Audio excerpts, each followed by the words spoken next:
Wake up! Wake up!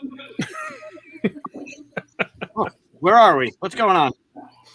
You're in the full 42. You are back from your convention, your fun little convention that you had without me. And we're going to talk about that. There we are. But first, a little announcement, right? Yeah. Pretty major announcement. We feel that Katia should be an official co-host of the 42 rather than this sporadic co-host stuff. So we talked to Katia earlier and we asked if she'd be interested, and it is official. I just booted her, booted you. I got promoted. Yeah, got promoted. So unfortunately, that means we got to say goodbye to Mike. It's been fun. Yep.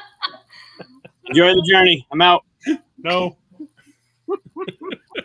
You're not supposed to just immediately accept that.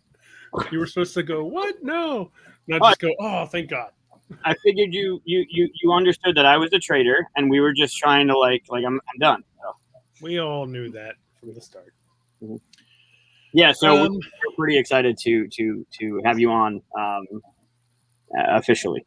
Well, I'm very excited to be part of the group, so yeah, it'll be fun. Absolutely. I mean, you're here every week anyway, right? So True. This will make it official. And thank you for that. Of course, we also have Daryl here. Howdy. Who will now assume the position of honorary co-host. Yeah. Right. At this point, yeah. You've been here for two times in a row again. So that's I would like on the record, though, I left mid-show.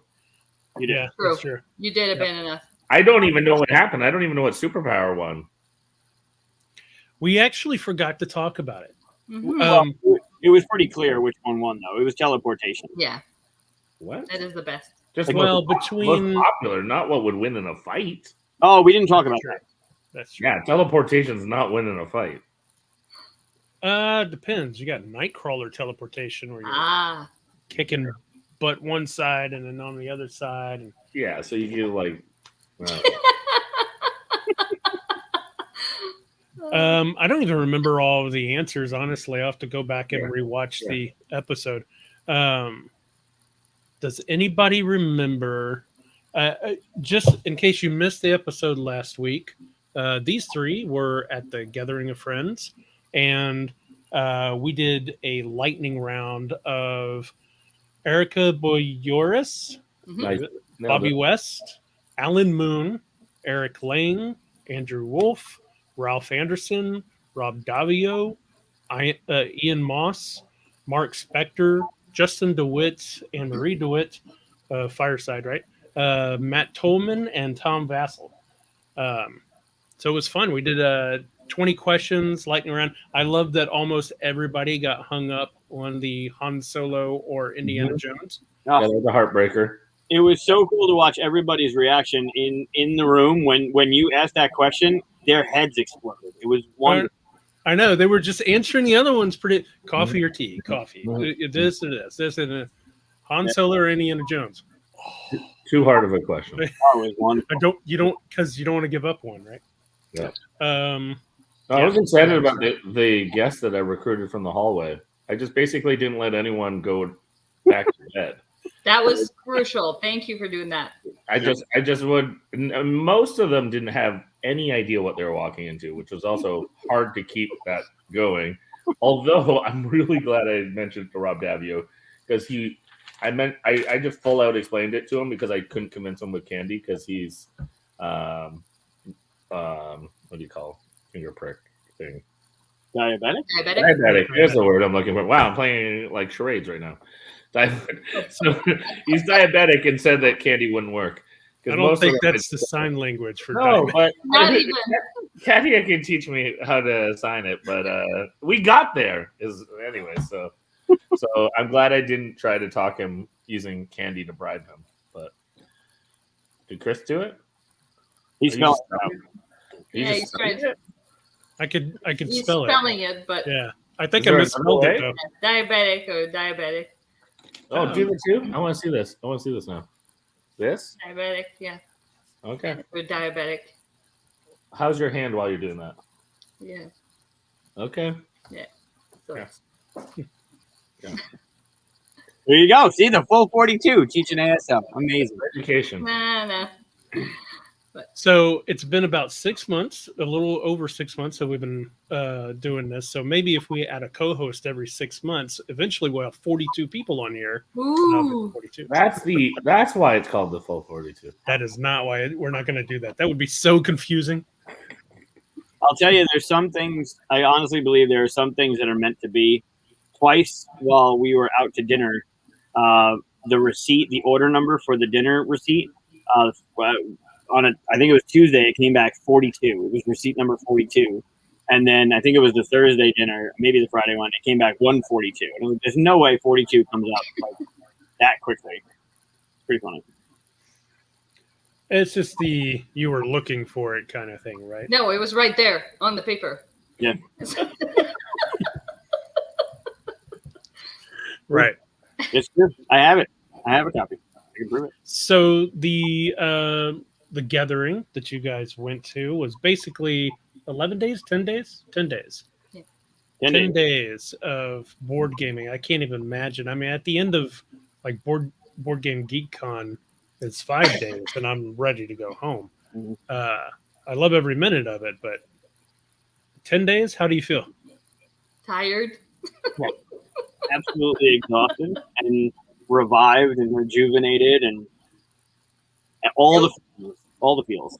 Yeah. Yeah. It was so nice to see people in person. To like for me, I just met so many wonderful people from the industry.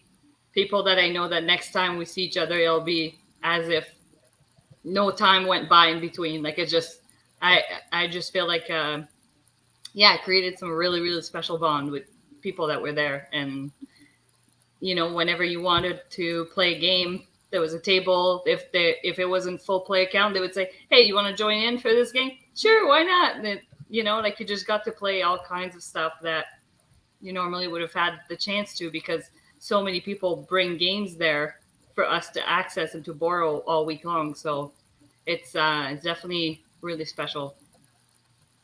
Yeah, I was going to echo. I mean, you feel it because it's so long, this marathon, that you do go through the ebb and flows of, missing home or, I feel like I've reached my max of games, but then you push through that. And by the end, I miss everyone. I'm like, I didn't even get to play games with half the people I wanted to. I didn't play half the games I wanted to try. But at times I was like, how am I ever going to play another game? And then that changes. And now all of a sudden, a day later and a little recovered, it's like, I miss trying this. I miss getting to hang out with so-and-so. And yeah, it's gone before you know it. There were some nights you definitely regret not playing certain games, like ones that are on your radar or new ones that come out. But there were some nights where it didn't matter, right? Because some of these people you haven't seen in 18 months, 2 years. And we had the opportunity to just sit back, tell stories. Of course, there was some peanut butter whiskey being drunk. But it was fun to just sit around and talk at times. Like there were things that people wanted to say. There were things that we wanted to say to people, giving hugs or fist bumps or whatever the hell your thing was. Like there were times where games didn't matter. It was just about being together. And then there were times where it's like, all right, what's next? What's next? What's next?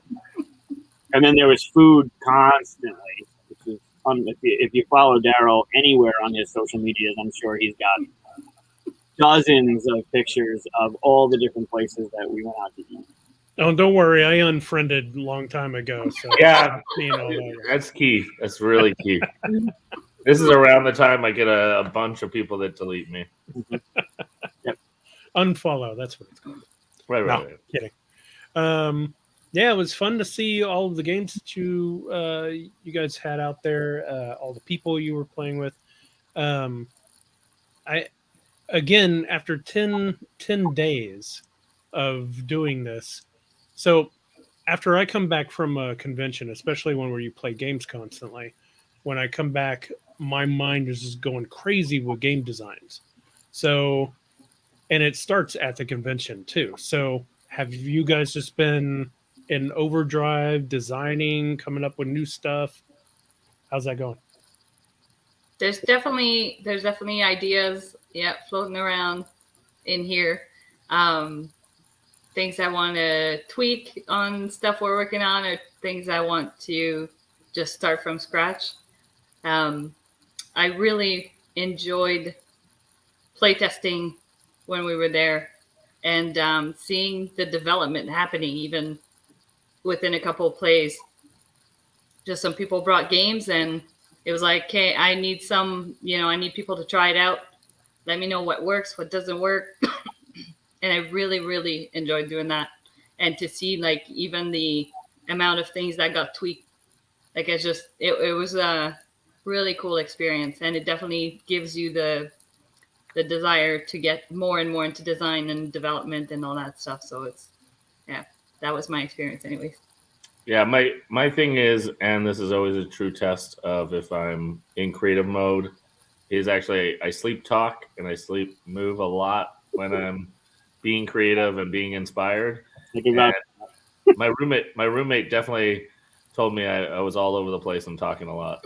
And even last night, Tanya was like, "Yeah, you're definitely in creative mode because you're talking and moving a lot." So I feel inspired. I feel rejuvenated. I feel like some initial ideas were sparked. One of the nice things is for 10 days, you're interacting with different people and bouncing different ideas. And, when you have something that kind of inspires you and someone else is excited about it as well, then that's also like a really great space and time to maybe foster some initial thoughts. Who knows if all of them will work out or, great laid plans, but at least for now, it's really exciting to think of what new ideas might come. So, did any of you bring prototypes to play, or did you just play other people's prototypes? Both. Yeah, we brought some. Yeah. Huh. I tried not to, which was really weird. But I brought ours, so it was like so I still had one there because of Katia, and I had one because of Bobby West there. But for the most part, like every time a publisher was like, "So when we meeting?" and I'm like, "We're not." That was like a really unique experience because most people know me as like every day having 3 or 4 meetings, and so it was nice. It was nice not to do that for a convention. So. Yeah, I brought 5 that I wanted to work on with Daryl, and he kept saying, "Go to hell." Wow, that is not what happened. Katia and I worked on ours a little bit, which is cool. Got some stuff done there, and then I just basically left crying because Daryl just denied me the entire. Wow, never, not once. Wow, it's not true. Usually Daryl's the one with the suitcase and the prototypes, and this year it was Julio. He had a. Oh my gosh, he was on fire. I played like 6 or 7 of his. Yeah, games. I played at least 4, maybe 5. Yeah. Yeah, and others were there. Like Matt Leacock was testing out, for instance, some future pandemic stuff that he has with like Tom Lehman. I love Daryl. He knows I'm kidding. And like Rob Davio had, like they were working on the new Thunder Road, and he had a couple other prototypes. Or Matt Leacock had Jacob Way brought their dexterity game that he has. I'm trying to think of other prototypes or games. Well, I played a few. I played a few from John Gilmore. Yep, same. Yep. Andrew Wolf had his that made several rounds. Yeah, we kept evolving the rules and helping it change, and then play it each night, kind of thing. Yeah, so it's nice. Like you play stuff that you're actually. I said to Andrew, like, when this gets published, I'm buying a game. Like, I want that one. So it's it was just really, really cool to get to try like everybody's prototypes. I mean, some people are maybe not feeling doing the prototype stuff when we're there, but to me that was just super fun. Good question. For those that don't know, before we get to Brett's comment, I would say this one. Correct me if I'm wrong, Daryl, but wasn't Pandemic signed at the gathering? Originally, OG? Yeah. Yeah, I don't know. Maybe. It wouldn't surprise me. I know its backstory was that it was actually originally pitched to Rio Grande, and it didn't have the rolls. There was just like 4 generic pawns no special abilities. And some of the feedback led to Matt coming up with, I think they said like something like there wasn't enough like personal embodiment, or, you know, people didn't feel like they were in the game. And then through that feedback, he came up with the distinct roles. And I feel like that was just, you know, I can't imagine pandemic without that now. Mm-hmm. And then I believe it was Gathering or something like that then it ended up getting scouted and signed by, I assume, Zev at the time was Z-Man. And I mean, Zev has discovered a variety of amazing games, but that's got to be one of the greatest finds he ever found. So, if there was a buzz, are you able to talk about it? Oh yeah. So, what was it? Prototypes, no, but I think Dice Miner, either the Dinosauria game. I don't know if anyone saw the post that we made. Yeah, That's my answer. But yeah, I would say Dice Miner was probably the one that was consistently on some table somewhere being played and then replayed almost immediately because it's quick and it's fun and people want to do better at it. So do you have a copy back there? Yeah. So I didn't know what you were pointing Did out. it arrive while we were gone, or did you pick one up on the way? No, I've had it. I backed it. Oh. That's the one, you know, the fancy box that we've been playing. Yeah, I that's, know. Yeah. Okay. Bless you. So it was a Kickstarter. So, is it going to retail and things like that, or? Yeah, they still have to figure out their retail plan, but there is a retail version or a base version or however they want to describe it. Versus the deluxe version was definitely very popular at the show. I'd say there was a few others. I think like It's a Wonderful World. So that game played a lot. I played that a few times with Alan Moon because that's one of his favorites. So that might have been a biased way to turn the crowd. Is if Alan loves it and people want to hang out and play games, then it's not a bad choice to play his fave game. Yeah. So that was one. Katia, that was your first game you played with him, right? Yeah, with Daryl and Bobby and someone else. There was someone else sitting there that I can't remember the name because it was early in the. Craig. He's a black badger. Well, he's not a black badger, but he's been 20 years. Yeah. They change what is required for a black badge. So yeah, that was a hoot for sure. Yeah. Huh. So, did you play the campaign style, like the Kickstarter campaign style of It's a Wonderful World, or just like no, just one-off. A lot of one-off. I also think like some of the hits too. Like there was a few card games that were real hits. I think Scout and Delt, which was Krass Karat or whatever it is in German before. Your copy of Colorful, we played a bunch. Yeah. The copy of Illusion, we played a bunch. Yeah. Yep. So short party, like more party game or filler games. Fillers, those are easy to get to the table, and at least then like they're kind of a palate cleanser. And a bigger group too, like. Yeah. Mike, I should have sent you a Zozimos. That would have been cool, actually. Yeah, that would have been really cool. Yeah. So it sounds like so far those are pretty quick games, like 30 minutes, 45 minutes, maybe at most. Yeah, most of those. Although there were some heavier games that were making the rounds. I know, like the difficulty with some of those bigger games is obviously sometimes there's only one or two copies, and if someone sits down and gets playing that, then that's the whole morning potentially. I know for myself, like for instance, I played really early in the show Coffee Traders from Capstone. It's a big, heavy, chunky box, tons of bits. I loved it. It was like one of my favorite games of the show. I always saw it getting played, but there was one copy. So it doesn't kind of have the same buzz feel as when you're seeing like over and over and over and everyone's tried it and everyone's talking. So I think sometimes it's a little harder for those games to kind of like catch the momentum the same way, but still a lot of people get to try them. I think too, like some of the like Target exclusives of recent, like a bunch of those games, like Gargoyles and stuff like that. Gargoyles, I saw Summer Camp. I saw out a bunch. Golden Ticket, Super Mega Lucky Box. Things like that. Maybe they're not even exclusives, but they're the kind of the game that was on the shelf probably most recently. So people were, a little more excited about cracking the shrink on maybe their newest purchase or their new brought game. I was really excited. I got to play Can't Stop for the first time. Yeah, so did I. Yeah, we played it. It was the three of us and Andrew, and then the three of us played it again. And that was really fun. I can see why it's a popular game. Yeah.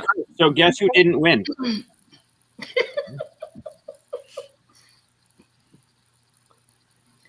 Yeah.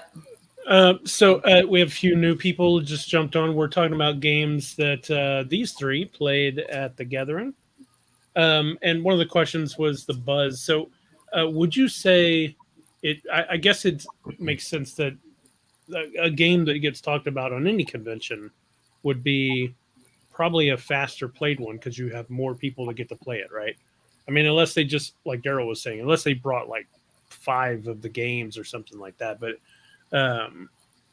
if you were to bring a heavy game to that convention, do you think it would have just as easy time of getting signed if it was a great game versus a lighter game? For signing, I don't know. I mean, if you have a quicker game, yeah, you might be able to show more people. But I would actually push and say I think for signing is a bit of the opposite. It's probably your best chance to sign a heavier game because you don't ever have the breathing space to show bigger games really well.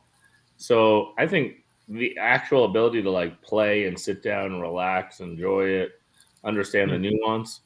It might not get played a lot, but it might actually like be played by the right decision maker enough that they can make, a call quicker than typical where it's send off the game and wait many months and hope it hits the table. And, you might kind of speed through that a little bit.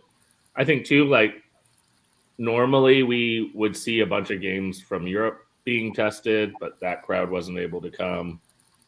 Or third-party licensing agreements where you kind of see those kind of things. So it was a little unique because those type of games most years kind of catch the buzz, and that was absent. So you're kind of seeing what's already kind of around and not as much kind of what's coming. I know for myself, I got to play a game called Promenade, which is being remade into Art Deco for Rio Grande. And like, for instance, that game, I think the designer printed like 200 copies when he originally kickstarted it. And it was neat to play it, but it was funny to see like the Rio Grande people came in and they're like, oh, do you want to see the changes on Art Deco? And it was kind of like, cool, but I already just played it.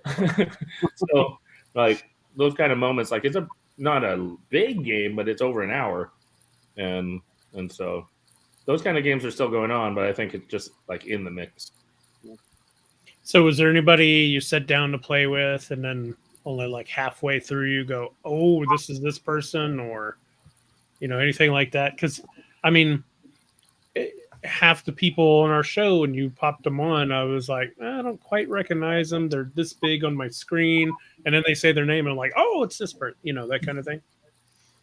I think for me definitely, because I don't know near as many people as the both of them, and it was my first time, so I I mean, when I saw Elizabeth Hargrave show up, it's like, oh, okay. It's like, well, that's a big deal. Got to play Dice Miner with her. Aside from that, I mean, like, getting to play games with, like, Eric Lang, these two, obviously, and, like, Andrew Wolf, I didn't realize right away that he was the designer of Thanos Rising and all that, and so when we played the Dark Moon Rising with him, it was that was really cool. And I mean, just so many people. Like it was just it. It's how many people do you think show up? My guess was that there was about 250. Yeah, it looked at about. Oh, wow. Michael, do you have a better idea? I don't yet. I think, it's capped. It's kind of like HughesCon. It's capped, or Alan keeps it capped at a certain level. And because of certain people that couldn't travel or decided not to travel or whatever restrictions, I'd say 250. I don't know if it was more than 250. But it definitely felt different. Like, like the last one, it felt full. Like getting down there, getting a table was easy. I mean, there was room all over the place, and it's big. I mean, Alan's got the whole hotel, so it's usually not a struggle, but you can definitely tell that there was a difference. And like Daryl was saying, you have time to talk to people, so it's not like the hustle and bustle of like a regular convention. It's more like just a chill, meet people, everyone's a friend. You leave your games around the room, so it's not like you're worried about people taking everything. It's a very trustworthy and friendly atmosphere. Mm-hmm. Yeah, probably my biggest ones. I didn't know Denise from BGG. She did some videos, and she had done an interview of Elizabeth Hargraves. That's really great, and a few other things like that. That was really neat to get to meet her in person. And I didn't realize, but she's a game designer, so she had her first game with her, like prototype. So it was neat just chatting with her because she's a musician, her background, and she's making a game that's about being musicians. So I thought that was really neat to kind of see that.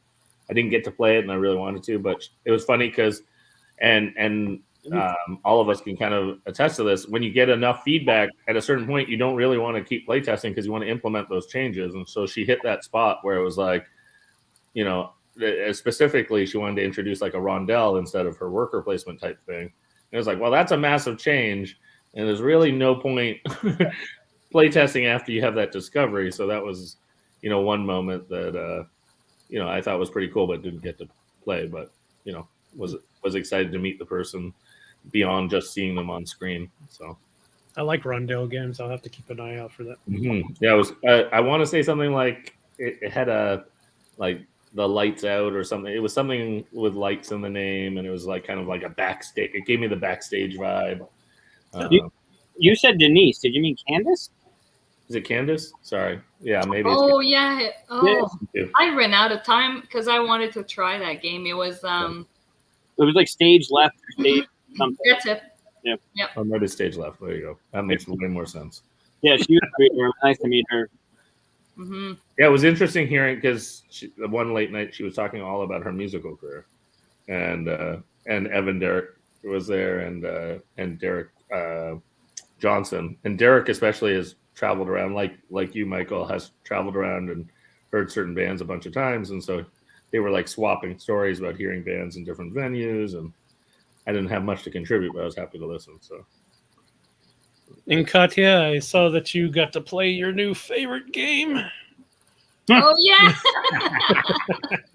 That was so good. I didn't know what to expect at all when he first set it up. So I played for those that don't know. So I played Asking for Troubles with Michael, and yeah, we set up the game, and I just didn't know what to expect, but it's easy to learn. And he said for him that's like a Lords of Waterdeep killer. So I was like, wait, what? So we played it, and yeah, I really, really enjoyed like your hexagon that you have that you can upgrade. That was really that was a nice addition to the whole setup. Like when you think of Lords of Waterdeep, like there's nothing like that in it, and yeah, it just felt like you had more options, and it was like it's quirky. The look of it is quirky. It's cute, and there's a bit more player interaction, I think, and like the standees that you end up putting throughout as well that affect where you want to go. I like the bump mechanism, and it was really good. And then yes, I beat Michael at that too. So yeah, I was about to say, and the fact that you beat Mike makes it so much better. All right, so let's turn the conversation to Chris. While you and Aaron were designing Troubles, who came up with the idea of upgrading the ship? Ooh, I know we're going 15 here. I can't remember which one of us came up with that one. I think it was Aaron. It might have been Aaron. I wouldn't give the credit to her with a not sure. Just because normally if it was my idea, I'd be like, "Ooh, I thought of that." So if I can't remember it, it's probably hers. I know the bumping was mine. I think the ship was hers. A lot of the nuance stuff in it was hers as well. So What's crazy about that is we designed that game in like 2 days on pieces of paper sitting at a dining room table, and then it took very little tweaks all the way to the end. So yeah, it's hard Very to say cool. because it was just like constant for like 2 days straight. Then so I love it. Cool. Yeah. Did it live up to its expectation? Mm-hmm. I think it exceeded my expectation. oh, nice. Well, I thank mean, you. I didn't know what kind of game it was at first, and yeah, I don't know. I was very pleasantly surprised. Yeah, I really like. There's not much I didn't like about it, if at all. Like it was a very pleasant experience. So Well, hopefully you guys will like the expansions that hopefully we'll get here sometime. we'll have to You try know how that. it is. You know how the industry is right now. So, what are some of the moments that even besides games, like you go out to eat, things that like were fun, jump out at you? Well, we went down to the one evening. We went down to the falls because we were close Niagara to. It was Falls? a Niagara Falls, so we went down to the falls. It was lit up. Took some pictures there. It was hot all week, like scorching hot, sticky, Humid, yeah. very humid, and so yeah, I mean, you were able to go and grab lunch every day, walk there. It was nice. No, I know it was. I'm in Texas. It was 105 today in the swamp. It's the bad. swamp. That's hotter. Yeah, As we whine about our experience. but it was Anyway, it was fun.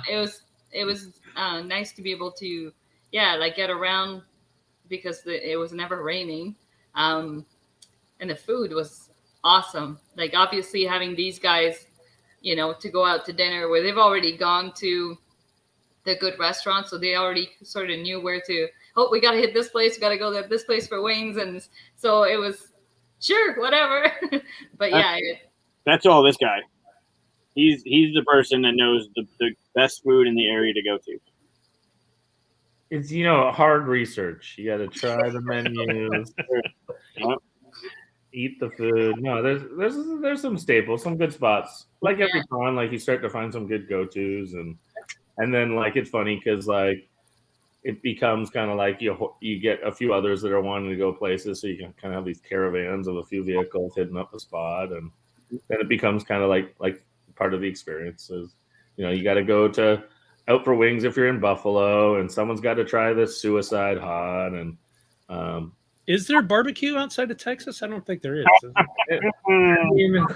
It is questionable. It is questionable. I am definitely more hesitant to most barbecue if it's not in Texas. Although there's some sweet spots as well. Kansas City, St. Louis has some good spots, but I am a bit of a barbecue snob. So, but yeah, and then just like tradition spots, like just funny spots, like late night going to Frankie's and like grabbing some like donuts and breakfast sandwiches. Oh yeah, bacon, egg, and cheese at 3 a.m. A total surprise and was unbelievable. Yeah, I things hate like that. you guys. I hate you. I couldn't eat any of that stuff. And I'm like, it looks so good. Yeah. I mean, it sucked. You didn't miss anything. It was very Sure. yeah. Sure. So things like that are always good. The Buffalo area fish fry Fridays are usually a tradition. So things like that.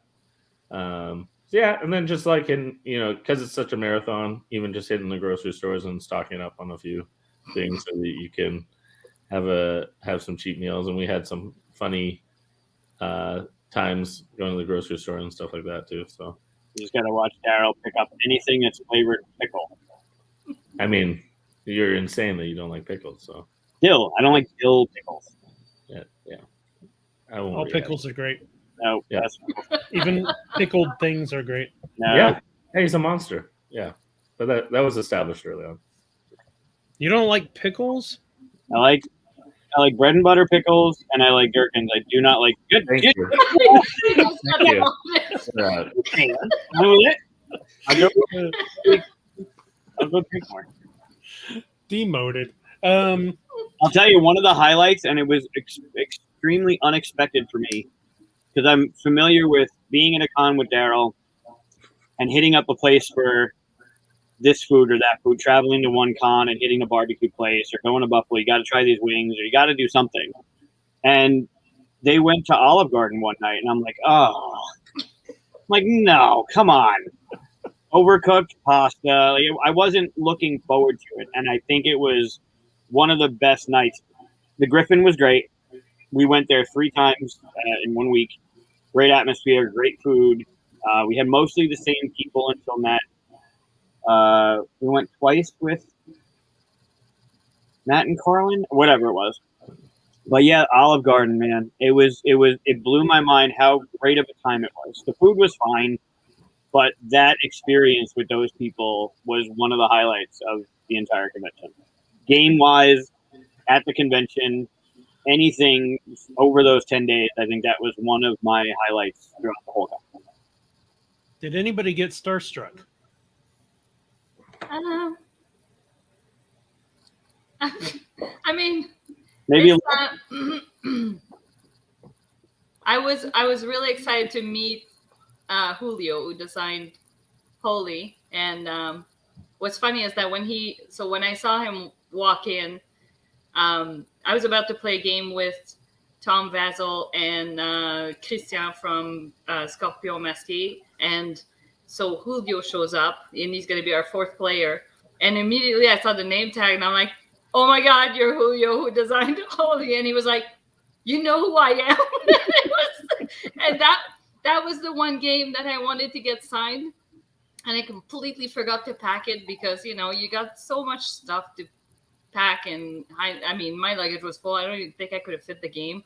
But that was the one person I was so excited to meet because his level of ingenuity in game design, it blows my mind. Like the stuff he thinks about it, and I even told him, I said, how do you even think of this stuff? Because some of it just, I don't know, but that was one of the ones that I was most like, oh my God, I get to like try your games here that aren't published yet, but probably will be because I think his mind is like genius. So yeah.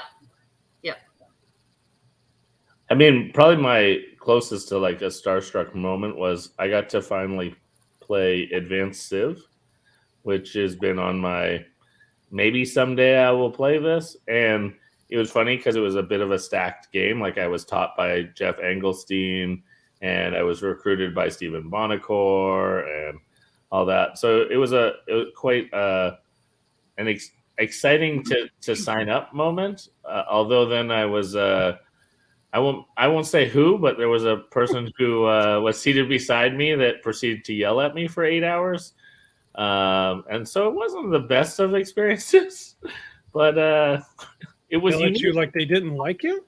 Yeah, they threatened and bullied me for 8 hours straight. So it was intense. And maybe not my favorite game experience, which I articulated multiple times, but but they didn't necessarily catch the cues. They just thought they were playing the game the way it should be. And no, it's not necessarily how I play games, but I learned to next time not play with that person. I mean, for me too, like playing games with Erica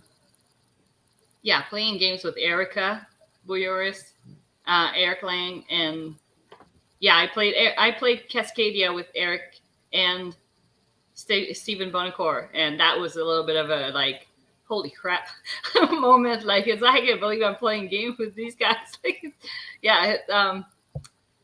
But yeah, there was just so many people that it was like I felt like I was small potatoes because it's big names. So did you beat them? I did. The person who won was the person I think whose game it was. It was Wolfgang something. He's not. I don't think he's a designer or publisher. He's a friend of Alan, and and then these two, and then I ended up beating both of them. So it wasn't just me. You beat No, it wasn't. No. We know you're easy to beat. We were wondering if she was beating. In all fairness, I think Erica was one of the ones that like won a lot of games too. Erica is very good at games. Yeah. She was on our last show too. Yes. Yeah. I really, really enjoyed playing games with everybody. Like, it was just amazing. I could talk about it all day, but yeah, it was just amazing. So you guys ready to jump right back into another convention in a few weeks? 2 weeks. Absolutely. Yeah. Oh man. It's a totally different feel though, right? Like this one's more of a work convention with the exhibit hall and like pushing games and doing stuff, and then the nightlife will be fun because you get to see people that didn't go to this one or for whatever reason, but it'll feel different. This one, it's got a very special feel to it. Yeah, the next one's Gen Con, right? Yep. And that's Yeah, on the 15th, I think. 15th. Yeah, mid September.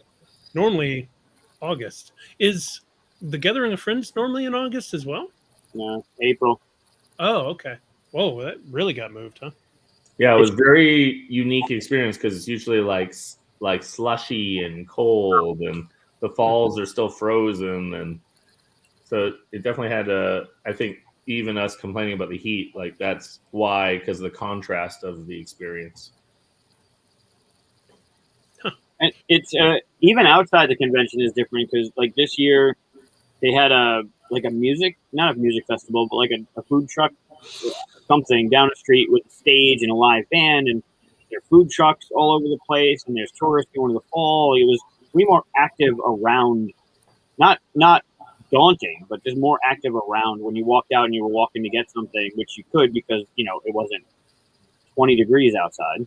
Yeah. And it was unique because there's more lines and things like that, like because of tourism, but also first time, post COVID, even though it's not post COVID, we're still dealing with it, but you know what I mean? Like limited hours, some places that didn't make it. So all that kind of like infrastructure questions, I think will even kind of show itself in future cons. Like, can cons even handle, the restaurant demands or, different things like that? Like, transportation, are there enough taxis or is there enough Uber drivers? Like there were times where like things like that were just not available because, that it's a different time, but it's also there's just not as many essential workers and there's not as many services, restaurants that decided, we're only going to open on the weekend or things like that. So that's a real thing that I think future cons are going to have to figure out as well. Mm-hmm. Yeah, because I mean, some restaurants were understaffed. Some restaurants, only part of it was open because, they're trying to space people out.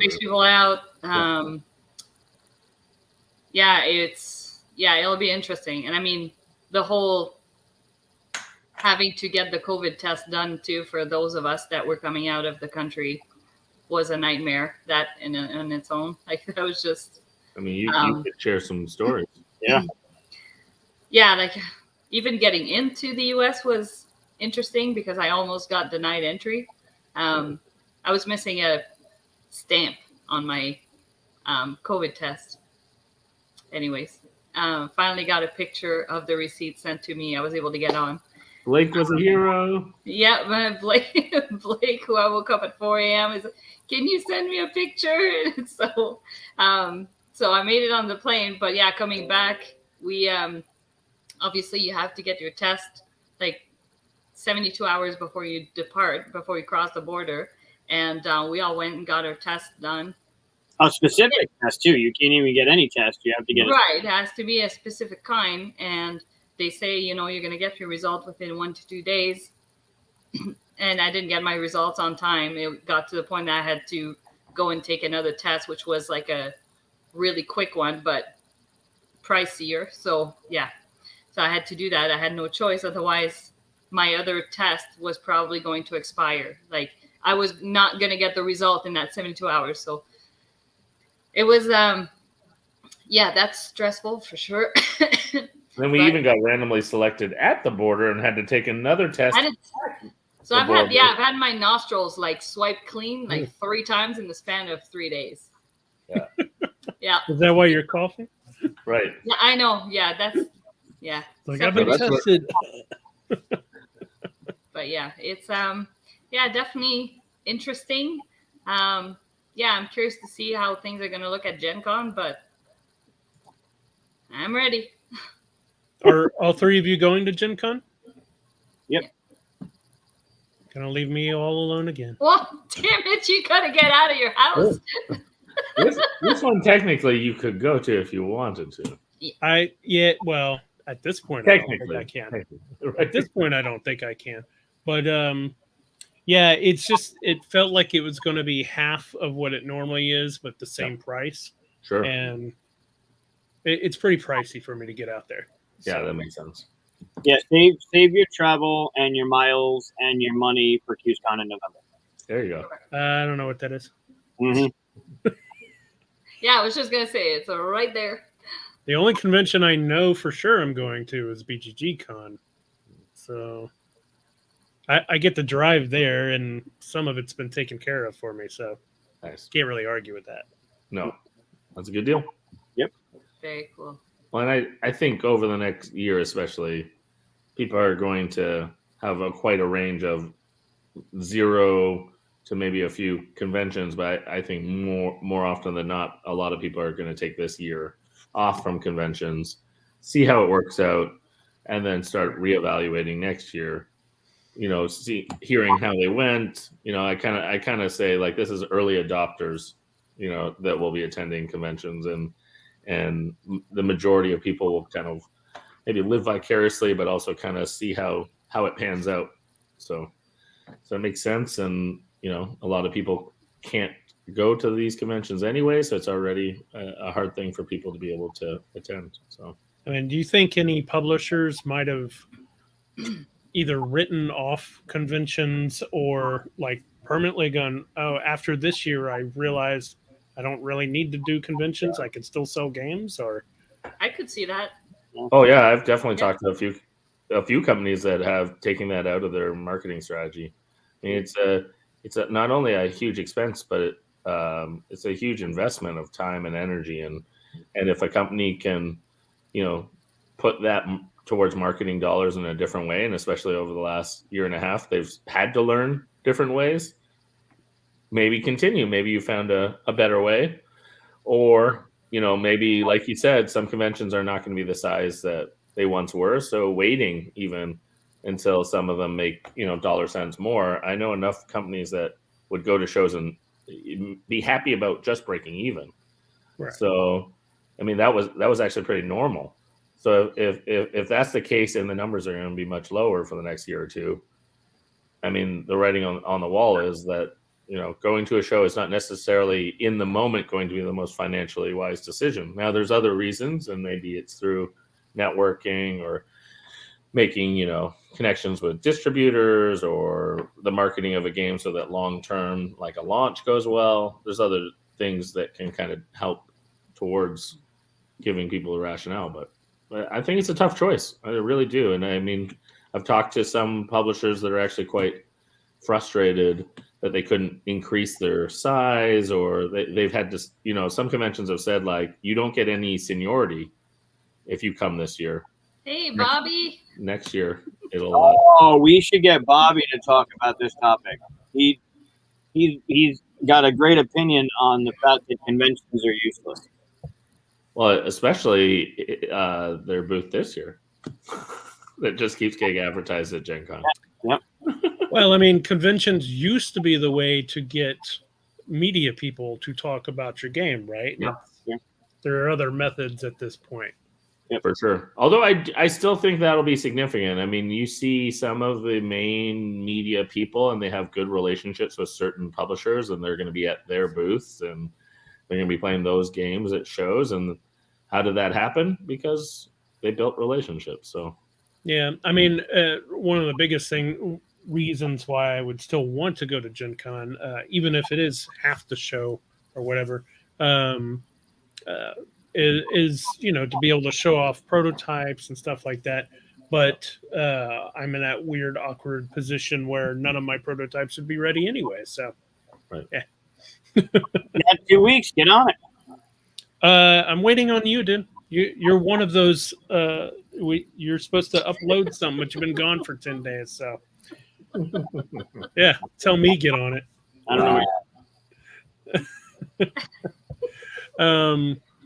But yeah, so if other than Gen Con, what other conventions are you going to? I'm going to PAX U in December. I'm going to be having a booth shared with Grand Gamers Guild. So the plan is to sell some calendars, some coffee mugs, and yeah, we know. Okay, we know. No, I'm pointing at your calendar. No, I thought you were pointing at QSCon poster. I'm pointing at your calendar. Damn it! Oh, I see it now. Okay, yeah. So True, it's right there. Way back there. Yeah, so that's the plan, and yeah, I'll have Christmas ornaments too that I'm hoping to sell there, which haven't been offered yet. So, and then, oh, come on, There you yeah, go. first signed copy, Yeah. teeny tiny signature there. So yeah, Go. and then If you haven't gone there, go there. yeah, and then I'm gonna go to QSCon also in November. So that's my and then Gen Con, QSCon, and yeah, that's all for me. Daryl? I'm gonna be at Gen Con, Origins, QSCon, Essen, PAX Unplugged, Nuremberg. I don't know. You don't even need a house. You just need like a Ice Tower little, West. need like a little mobile home so you can just drive Right. around all the Exactly. I think my wife might be mad at that, but yeah. And Mike, we all kind of guess where you're going to be as well. QSCon there. Anywhere else? You going to PAX U? Almost the same ones as Daryl minus Essen. Well. Gen Con. Yeah. How hard is it going to be to get into Essen Yeah. with all the restrictions and stuff? Yeah, I don't have my flight booked, so who knows? Maybe I have great intentions, but I have my hotel, and I have to say, no one stay at the Atlantic Congress Hotel. They gave no one refunds last year, Ooh. and they are a very Wow. expensive hotel. So I will continue to mention that, because every other hotel and accommodation gave full refund, and they gave us 0. So, but other than that, I'm staying at the Sheraton. It's a great hotel. Good stuff. This episode brought to you by. Well, cool. Any games that aren't, well, I know that you played prototypes, right? Did you play any games that are like about to be released, but somebody brought and stuff that you could tell people like be on the lookout for?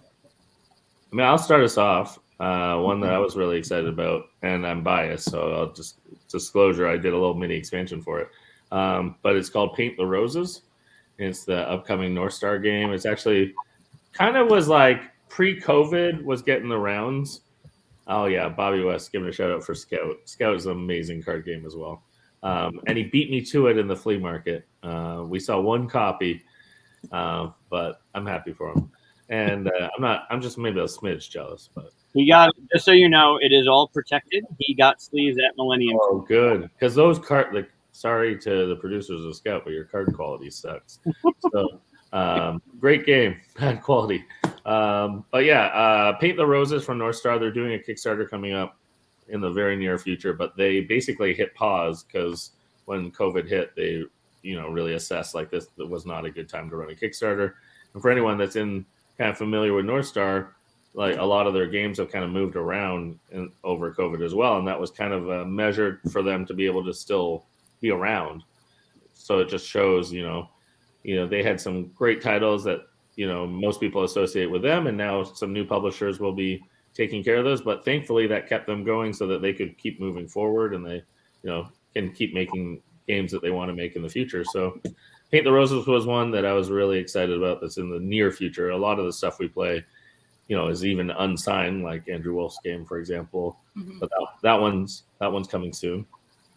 Curious if anyone else played some, coming soon games.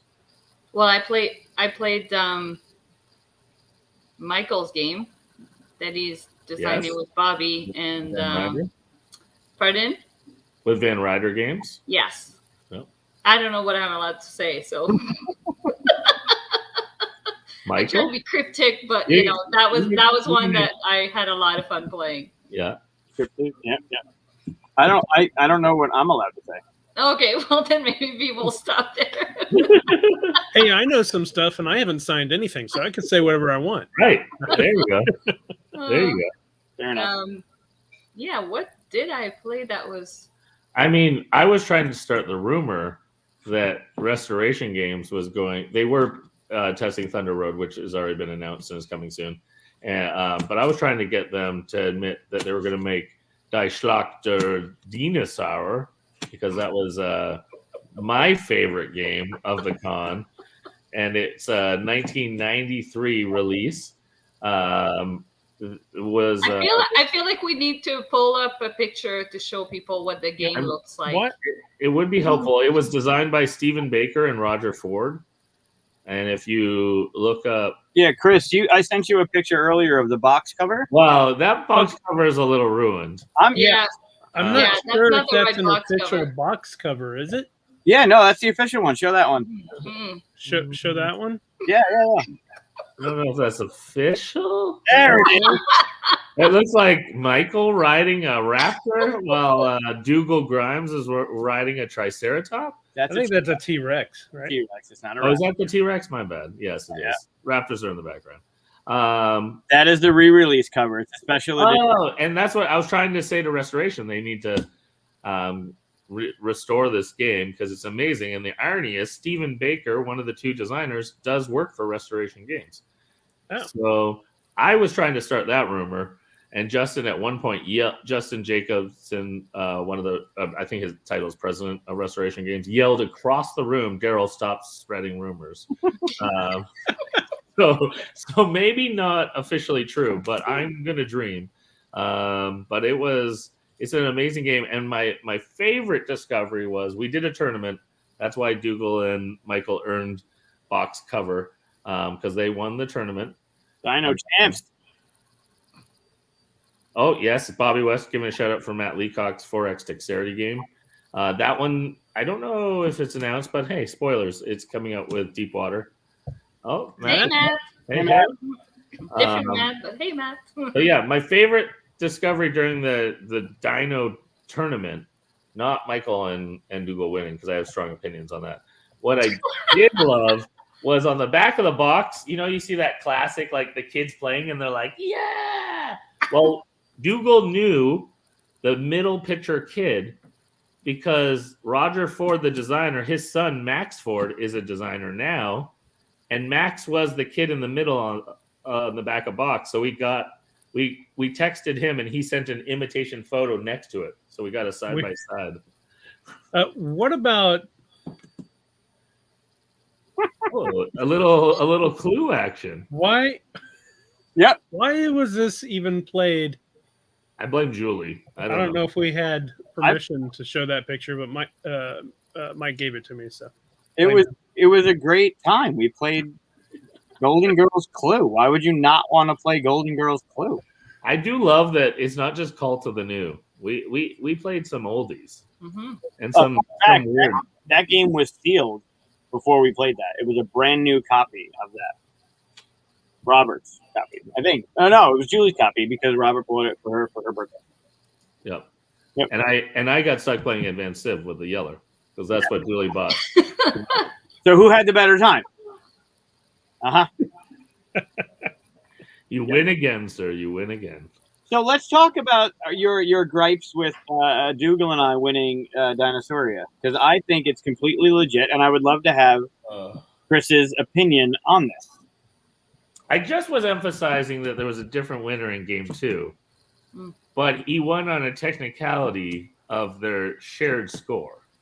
So he was, I would argue, the coattail rider of Dougal's victory. So what do you mean by shared score? Like their teammates or something? We played 2 games, and then the shared score was the tournament winner. But So I basically, still think I was yellow player. I was paired with Andrew, who was playing yellow on the other table, and then so we each had our match, and we decided, hey, why don't we make it a team event, basically? So you're trying to combine your score with the other player and see who wins. And Michael and Dougal won, not because of Michael's score contribution. Michael didn't contribute any score really to it, but he won because Dougal scored 7. Sorry to throw you under the bus, but Please, those are facts. please continue, because I will rebut. So you're saying that Mike was dead weight? I mean, he wasn't dead weight. We were hoping he'd be even more of a weight, but He was limping. he didn't do any of the lifting. All right, so may I? Sure. So part of it's last dino standing. So Not really. No, it's actually first Oh no, I eliminated. accidentally muted him. Wait, come back. He's Come like, back. I'm out. Oh my No, god. come back. It is in the game, just for people to know. In the game, it's the first dino eliminated is the loser. Yeah. And then a rule is you check the score to see amongst the living who has the most. All right, what was your argument, Michael? am I allowed? I'm sorry, I couldn't resist. No, it was great timing. Well played. So it's last team standing, or first one out, and then you check for the points. Once I knew Dougal had won, everything I did in my game contributed to them not getting points. So if I killed a dinosaur or I stayed away from dying, it didn't give them points. So even though Dougal had 7 and I didn't bring anything to the table, I made sure that the people on our board were dead and not getting points to offset it, because second place was 6. So if I had let one of you get another point, then it would have been tied. We would have lost. So I think my job in that tournament was, it's like, I don't know, you're the rebounder on your team, or you're the 3-point shooter and you're down whatever. You know what I mean? Like, sure, Dougal was the all-star, but Sure. what I did contributed. You were the Dennis Rodman to his Michael Jordan. I'll take it. So you made a pass. And a rebound. I'll give him a rebound. I still put a point on the point sheet. I'm fine with it. Honestly, Chris, they're just jealous that their faces aren't riding T-Rexes and A Triceratops. little bit. Yeah, that's true. Sounds like it. Had Yep. I known that was part of the bragging rights, then yeah, maybe I would have put a little bit more work into it. I will say, though, I did have my greatest discovery during that game. And it's going to change my career. I've decided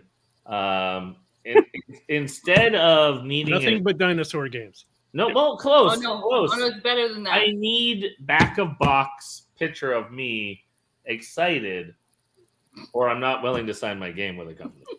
I need to check that off. Maybe they can Photoshop me as a kid in, or me as now.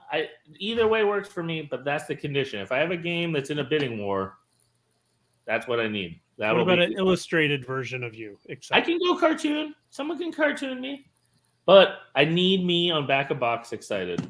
I need to do like the traditional on the back. And you mean like every photo you take like every in photo. Facebook? I think is actually like time travel. I've been advertising for this game and no one knew it. It's like I've done a long pre-campaign. What if it was a game about nothing but dinosaurs and they made you a dinosaur? That works. That would work. I'm not gonna be difficult to work with. I'm just saying I need this in my life. And every game, or just like the next game? I just need at least it to happen once in the next few years. And then maybe it takes off. There you go. Oh, I love that. You got one customer. Woohoo! That's one way to keep your collection from going too crazy. Right. Exactly. I'm like helping people save money. I don't know with the amount of games that you put out.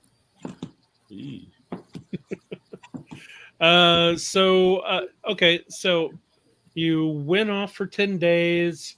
That means that you haven't caught yourselves up on any new shows or anything like that, I imagine. Yeah, Yeah. so I get to spoil everything now, right?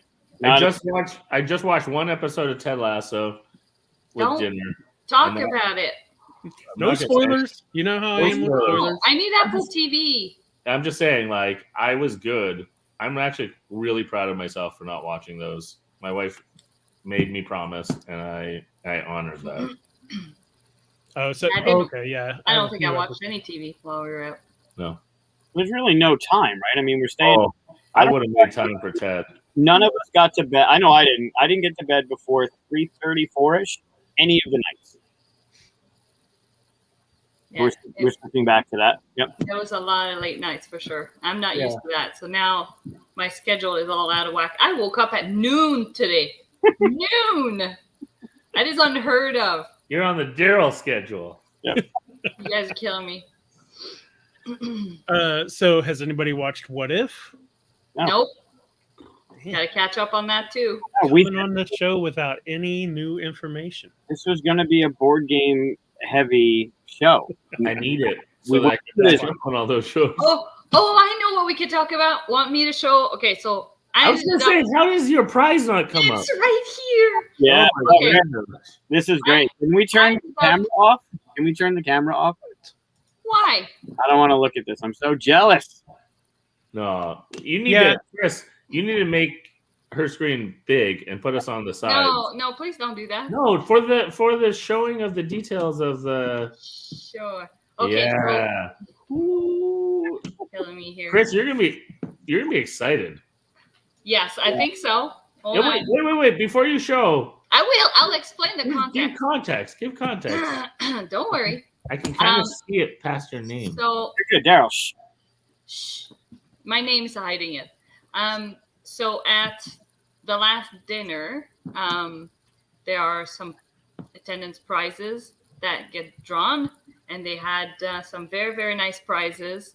One of them being Alan Moon's personal copy of Star Wars Imperial Assault with the minis painted. Yeah. Nice. So I ended up, my name got drawn early on, and I ended up with that copy. So for those who aren't familiar with the game, Wow.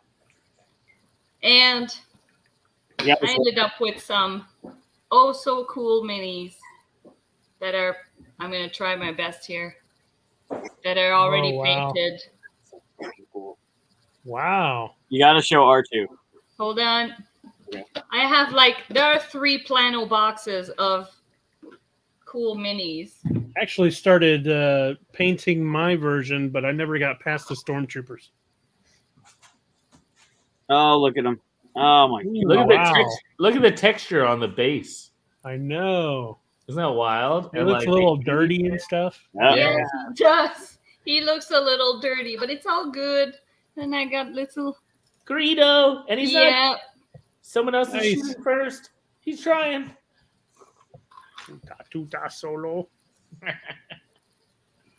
Look at that. Oh god. So Nice. cool. There's even The glow. a red reflection Yeah. on the cape. Whoever did this. Wow. Such good detail. Yeah. And then, hold on, I'll show you my favorite. These are drool worthy, in my opinion. Yeah. Yeah. Those are bad. Oh. Yeah, bonkers. That's straight. Look at the texture of the woolly and the. There must be expansions in there because I don't think that comes with the base game, Yes, right? there's That's a one few expansion. expansions. There's one I think that's not painted, and it's the Boba Fett one. Okay. yeah, That there's one's 2 of painted these. totally different. Yeah. Wow. And then, hold on. The ATST. Yeah. Yeah. Now that comes with the original one. That looks good. Again, the texture on the The ground. texture on the even. bottom, yeah. Yeah. That's a good way to put it, Matt. Yeah, it was 2 main boxes, 3 more expansion boxes, 3 planos, all full with painted figs. This is another one of my favorite. Oh, I didn't see that one It's Oh, before. nice. So Notorious. cool. That is gorgeous. Oh, whoever did the paint job on these, that's amazing. And You know, it doesn't- whoever. and it's not airbrushed, it's all painted. You could tell it's all done. Yeah. You know Alan's not going to be cheap on who he would hire to paint his copy. And then every year he releases a thing or two that he has. And this was the lucky win. Nice. Oh, yeah, you got to make a mosaic Mm. with painted minis. That's a good challenge. That is a good challenge. But yeah, so yeah, that was unexpected and so cool.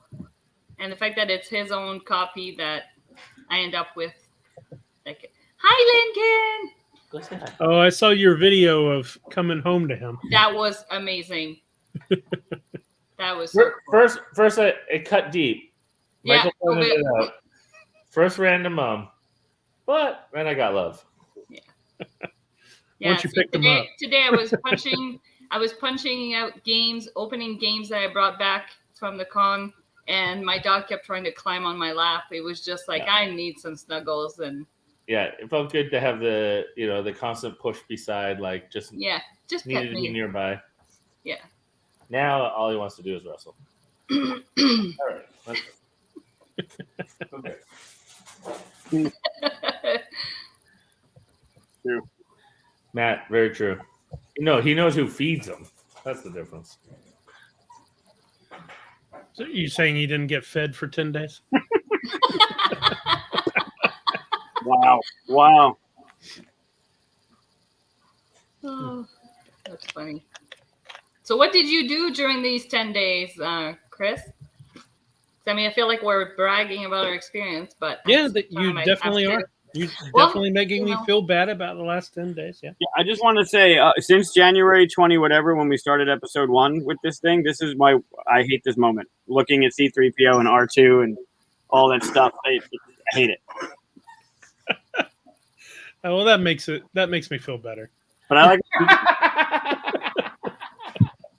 So it's not all roses, okay?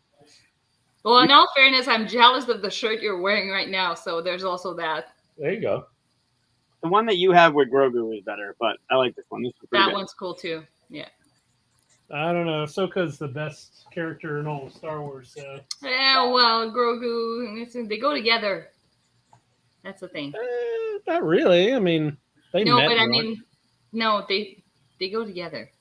I said she was. I thought she's my favorite character before Mandalorian. So. Right. Yeah. Yeah. So I need to get Mike's shirt there. Well, a shirt like it, probably a bigger one. I mean, I could sign this one and give it to you at QSCon if you want it. Yeah, I don't think that's gonna fit. So what did you do during the past 10 days? What did you play? Actually, yeah, I did play a few games. I finally played Calico. Oh yeah. Nice. Played it like 3, maybe 4 times at this point because it plays real fast, right? Yeah. We played it as 2-player a couple times, and we thought, "Oh, this is fun." And then we played it with 4-player, and I'm not going to do that again because you didn't like the 4. No, because I see my tile come out and it disappears before Oh, it gets to me. Yeah, it's heartbreaking. It's just, oh, here you go, Mike. Oh, Matt, it's November 4th through the 7th. And drive down to my place, stay overnight, and then come with the caravan. That's not even. He's adding 4 hours doing that. But I get to see Matt. I know. But Well, you'll see him anyway, won't you? Well, one more day, and he'll be with us for a road trip. Yeah, Matt, just come to Syracuse. Come Tuesday. We'll go to the Tuesday night game night. We'll play Wednesday, and then the con is Thursday through Sunday. All right. And then you'll see Daryl when he shows up. I also played Cryo again. oh I yeah. don't know if you've played Cryo or not. We just No. Luke Glory. What was that? Yeah, Luke Glory. Glory. It's impossible for me to play it without comparing it to Dwellings. Yeah. Obviously, just, because of all my involvement with Dwellings and playing it 100 times. Well, not 100 times, but quite a bit before that. It still has that, place your units, then pull them back and activate stuff. So my mind, and because knowing Luke's designer on both sides, my mind still connects them, and I compare them, and it's not necessarily a fair comparison, but Dwellings always wins for me. So, Right. I should say Tom Jolly was also a designer Yes. on Cryo. I was gonna say Energy Empire is my favorite Luke design, so I would Even always, more than Dwellings? yeah. Well, I've only played Dwellings once. Oh, okay. It's funny Yeah, because I enjoyed. you mentioned the Energy. workers that you pull back, and when we played your game, I was like, "Yeah, where are we? Like, why are we not getting an action when we pull?" Because pulling back your people is a little bit of a you need to be bumping me moment, and getting yourself bumped is kind of part of that. So I know Michael was not very. He didn't bump me as much as I bumped him. I feel like I gave him more extra turns, but did you play with the 2-player variant where you got an extra resource if you got bumped? nope. Well, that's your fault, Mike. You didn't play right. You said variant. Wait a minute. You said variant. That's a variant. Well, I used the word variant incorrectly. It says in there 2-player. If you're playing 2-player, do this. No, It's not a variant. that's why I lost. No, she said you didn't bump her very I'm pretty much, so sure you you wouldn't didn't have bump me benefited from it. often enough. The second half of the game, I did. Didn't like it.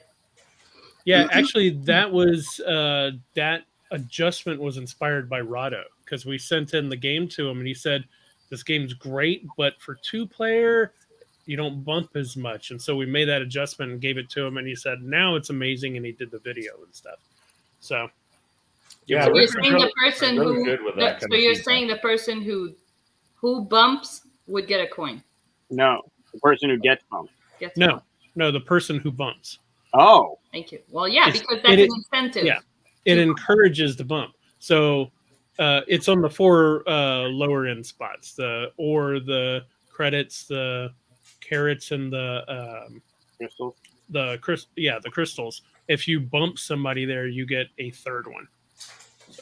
But that's only in 2 players. I had no idea that was a thing. It's in the rule book. I don't read rule books. I look at your how to teach on the back, which is fucking brilliant. But I totally forgot Thank you. about Hey, Daryl, have you played Whistle Mountain? That's Luke Laurie's book. No, I have not yet. I want to. I think you'd like it. Yeah. Yeah, I mean, I'm confident I'll enjoy. I've never. I usually find some things about his games that I always enjoy. He takes his time with them and has been with some good companies too. So I feel like they've been dev'd right, and he's partnered with good people, and so. I've only played it once, so I can't remember. I need to play it again before I say officially how I feel about it. But That's fair. You got good reviews. That's for sure. Yeah. And those reviewers probably didn't even play it once. Ooh. Wow. Reviewers wouldn't do that. Come on. Has anybody else played Whistle Mountain? No, I keep telling Brett to bring it, and we'll play it at a Tuesday, but it hasn't happened yet. So Well, let's just all play it together at KeysCon. that works too. That would be awesome. It's a date. I keep trying. Oh, wait a minute. Hold I'm on. all left out again. I keep trying. But yeah, for the most part, I've just been working on different games, different stuff. Actually, been working on Dwellings. Been working on Last Light from Roy Kennedy. That cover is brilliant. Thank you. Yeah. Yeah. You should show people now what it looks like. Yeah. Pull it Oh up. yeah, I could do that. It's Yeah. been, it's been First time I ever got up on the BGG charts as #1 image piece of my art. That was fun. That's pretty cool. That's an accomplishment. It's gorgeous. It stands out. I mean, some of that's probably just because it's Roy Kennedy's game, right? Well, it's a great game too. I watched. Have I you played watched it? I haven't played it through, but I've seen it demoed. Like I've watched Roy pitch it, and I was blown away. I know a few other publishers that wanted it, and in the end didn't get picked because. So that's the cover right there. Yeah, Yeah, very eye-catching. Thank you. I love it. Yeah, I played it once with Roy and Lance. Oh wait, was Roy? Yeah, Roy was in that. Yeah, because he taught it. Lance, Undead Viking Lance, Mike's and I think We haven't had our Battlestar Galactica comment from Lance yet. That's true. He hasn't showed up yet, I guess. Thank you. I played it once. It's great. It's like a 45-minute 4X game. Yeah. And it really is a 45-minute 4X game.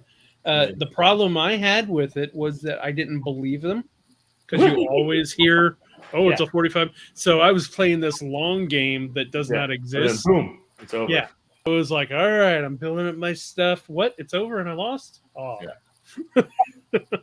So once you realize that, I want to play again now that I know that. Yeah, you legitimately have to worry about everything. Yeah. Cool. Well, unfortunately, my battery is dying on my computer, and I don't know where my cord is. It's in one of my suitcases. So, on that note, continue to have a fun chat, y'all. Thanks for including me as a guest, and look forward to future episodes. Cool. Thanks, Daryl. Adios, amigos. Bye, Daryl. Yeah. Well, now that Daryl's gone, we can talk about the serious stuff. No. I thought you were going to say, now that he's gone, we can finally talk about him. Oh, we do that while he's here, right? So yeah, other than say night there, everybody's saying night. Other than that, just pretty much normal day. Oh, I'll tell you what was different with you guys gone was the Discord was almost crickets. Oh. It was kind of like I'd get on there and I'd say something and I didn't have Mike immediately making fun of whatever it was. Oh, I don't do that. No, but I didn't have a way to make fun of what you said. That I do, right? If you say something, I usually try to make fun of that. Just not a lot of interaction. Peter Vaughn was not on there as much because he's been busy with his Kickstarter. It's just been kind of a slow. Wait. Discord. What's his Kickstarter? I didn't know he was. He's got enough. He's got enough. We don't even talk about that. Bonkers! 1.5, 21,000 backers. Like, holy shit! Did they? Okay, so I haven't gone on the page in like probably 10 days. So they passed the 20,000 backers. Nice, nice. That was, they passed 20,000. When he asked me to revise my prediction, that was I said I think you're gonna beat the 20K backers. Yep, that's cool. Very cool. Yeah, it's been amazing. I'll tell you, being at the gathering, you have good intent. They're past 21K now. 21,000. It's past 21,000, 1.5. It's amazing, absolutely amazing, and worth it. It's good. So we are talking. We're talking to try to schedule it, but we're definitely going to do an episode with Peter and maybe Brad of Cardboard Alchemy, basically saying how'd you do it. Mm-hmm. So we're gonna dig into it. Peter says he doesn't know. He knows. I know. Oh yeah. He's surprised. Even talking to him beforehand, I told him that it was going to be huge and stuff. I didn't say 1.5, but I did tell him it was going to be huge, and he didn't think it'd quite be there. So, as much as you prepare and stuff, you're never really prepared for that kind of stuff. Yeah. I'm just so happy for him because I know he works harder than pretty much anyone else in the industry. So, too hard, really, as a friend would say to him. But so we'll talk about that. I don't know if it's gonna. I don't think it's gonna be Monday. We're gonna do like a special episode, maybe Thursday.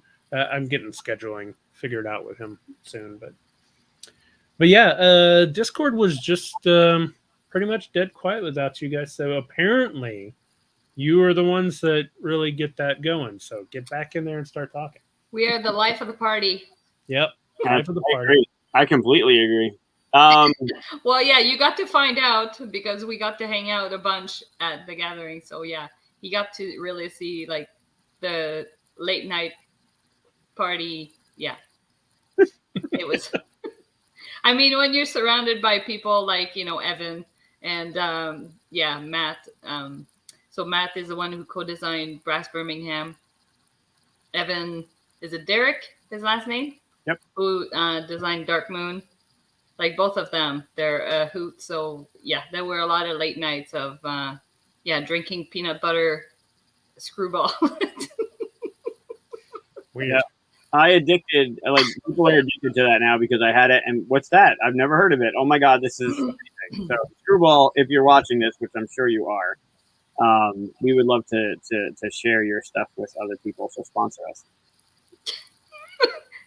I will gladly spread the word. They just got to bring it to Canada because I'm pretty sure we don't have that here. So, So damn good. Yeah. But yeah, I'll tell you, being at the gathering, like even in the morning, I know in the mornings we would meet up downstairs at some point, and you're doing emails in the morning and you're trying to get stuff done.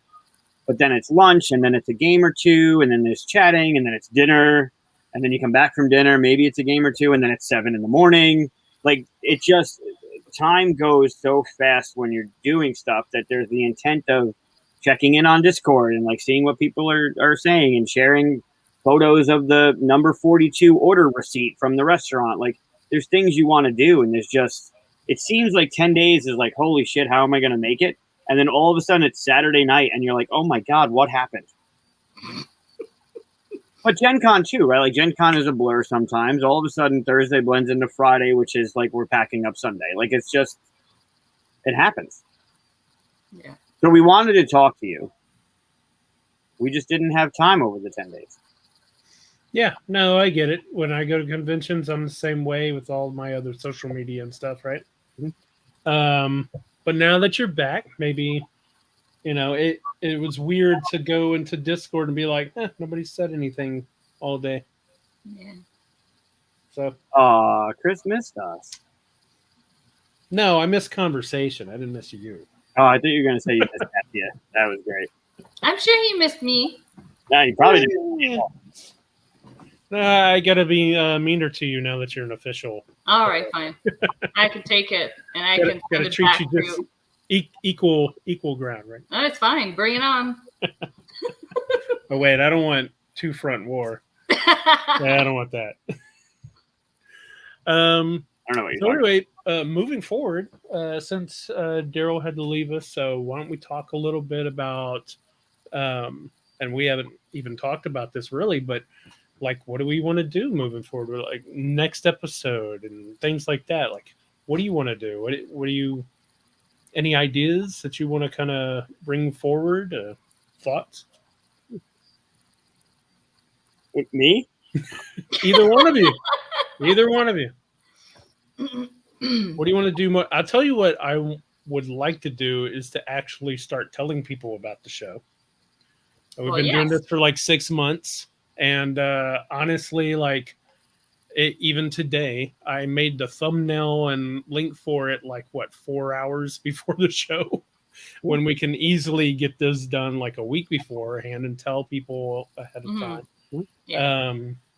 So, telling people about the show and actually talking about it outside of just whenever we post it once per week would be nice. But should we focus more on board games? I mean, we've been very board game centric the last couple of episodes, right? Mm-hmm. We've had, obviously, because of the gathering of friends. So I think a lot of our audience is caught up in the board game world and stuff. And we've had some episodes where we talked about nothing but Star Wars. Mm-hmm. But I don't know if, should we be a little more official and be like, this is a board game podcast, vidcast? I'm not sure what even video cast, whatever that's supposed to call. I don't know. Just if anybody has thoughts, what would anybody want to see? Let us know. We just got somebody in the comments that said they really enjoyed the group game review of Red Rising. Yeah, we did a couple of reviews, and then life caught on and got lost because those were not the Monday show, right? The Monday show is consistent, and then we for instance, Michael and I did a Wednesday show for Kickstarter, are looking at stuff the next day kind of thing, right? And we fully intended to do that the next week, and then somebody had to run off and go to the convention. That's not true. No, I meant like the next week we didn't do it, but the week after that you ran off to your convention. Right. The week before was the Dave show, so I'm sorry, but I picked Dave over you. Yeah, that's understandable. I think what you set up with the reviews and doing the star system and the comparison or something is different. I think top tens, people do them, right? Like reviews, people do. Like something that's different and unique that we can bring to people. Yeah, we do top fives, not top tens, and usually because we talk forever if we do a top 10. That's true. And we don't really get that much. Like we get a few views and stuff for it, I guess, but not much more than what we get for other stuff. So it'd be interesting to, I guess, dive into the review thing maybe more. Yeah, we could do that. I think it would be fun to maybe, from time top 42. That'd be a long one. Yeah. Maybe from time to time, if we were to, have guests on with whom we play, our games sometimes, like the Monstrosity or I think we played just one with a couple guests. Like, I think that's fun because people get to see them also like a little bit more of their personality rather than just the business side or the designer side of them. And, like you can easily have somebody on the show and, have them tell us about what it is that they do and then do a game with them like that. I think that would be something that'd be fun and see what kind of games they played that week. And, I think it's different. Yeah. Mike, I assumed you told all of the big names that you met about 42 and told them that they'd come on as guests again, right? Oh, yeah. We have a sign-up list of 50 people. Yeah, we're right? We're backlogged through season 4. Like, Great. No, there were a couple people that came up afterwards and asked what it was. I had the jersey. I was wearing the jersey. Hopefully new people are watching because of it, which would be fantastic. Yeah. Yeah, that'd be great. I think the idea of playing games and stuff, like you said, maybe next week we'll get more laid back and just play some games together, like Monstrosity and stuff, like you said. And another one, what was the silver and gold you mentioned? Maybe we'll play that. Yep. Yeah, that's really fun. So I played that for the first time. I really, really liked it. And we played it a lot. Like we brought it to the one restaurant, played with a bunch of people. We even played over the player count. So Mike was using one of the cards and just kind of tallying his score because we didn't have that amount of scorecards. Yep. And it worked just fine. Yeah, we played it a lot, actually. So, yeah, it was good. Yeah, there was a lot of there was a lot of party games or like group games that I'm trying to figure out how we could potentially make that work. I think that the color one would work. Yeah, you can do that without the game too. Right? Yeah, true. You could make a list of topics and have color cards, and you could make that work. Oh, even better. There's a little small box game that Daryl showed us called Colorful. I want to say it's Justin Draper, but I'm unfamiliar. But the game, you got 15 colors. We each have the same 15 colors. You shuffle out 5 that everyone gets rid of. So we're all reduced to 10. Everyone has the same 10 colors. And then there's a topic that comes out like flower. And on your turn, you have to give a clue that would get everyone to drop the same color from their hand. And then it face down. And then it goes to the next player, and the topic could be like sports. And then you have to drop another color. And the objective is to get it straight on through without any mistakes. It's cooperative. And that we played that a lot too. Mm-hmm. That was a lot of fun. And I think that would go really well. Huh, yeah. Pretty fun. Yeah, it was good. Need to be... it's not. Is it colorblind friendly? I guess they have the text. Well, I mean, it's the. I mean, it'd still be too hard, right? I mean, like the colors are written. Yeah, but you wouldn't get the clues because and unfortunately, there's some games you just can't do that with. But always there's a game we played. What was it called? Something about to do with cool. The one where you got bombarded with questions. Oh man, that was so. If Bobby's still listening, he'll know the name of it. Yeah, it was by Yellow. Man, that was. Stay cool. Yeah, it could be Stay Cool. Stay cool. So it's not. I don't think it would work on this platform, but this game was so crazy. So basically, we were playing with 3 people. So 2 of us had cards of questions to ask the active player. And the way that it works is that you're alternating between your questions, and the active player is answering the one set of questions verbally, and the other set of questions they have to answer by finding letters on a set of dice that has letters. So they're having to spell out the answer, and you're alternating that way. And basically, as soon as the person has answered your question correctly, then you move on to the next one. And they're trying to still figure out how to answer the question from the other person. And so you're constantly repeating your question. And so you're receiving information from 2 different people, and the output of the answer is in 2 different ways. So it's so confusing. And you basically have to make it down as far as you can on the list, because they have like a value associated with them, and it's a multiplier for your score. But the game is complete mayhem. And then you get to round 2, and you add a timer to this, and you have to make sure that the timer doesn't run out. So basically, you have to keep answering, and then when the timer gets close, you flip it, and then you flip it again. So you flip it 4 times, and you try to get as far on the cards as you can to keep answering. And then the last step was that you added the box lid to hide the timer. So then the person guessing has to guess when it's getting low on the timer and tell us to flip the timer for them before it runs out, so that they can continue to play. It was chaos, complete chaos, but it was so fun at the same time. Next level is they attach electrodes to you and shock you every 5 seconds. I think that would be the next logical step. Yeah. It was so fun though. Yeah. Wow. It was so fun. Bobby taught it to us. Yeah. Sounds like Anxiety the game. A little bit.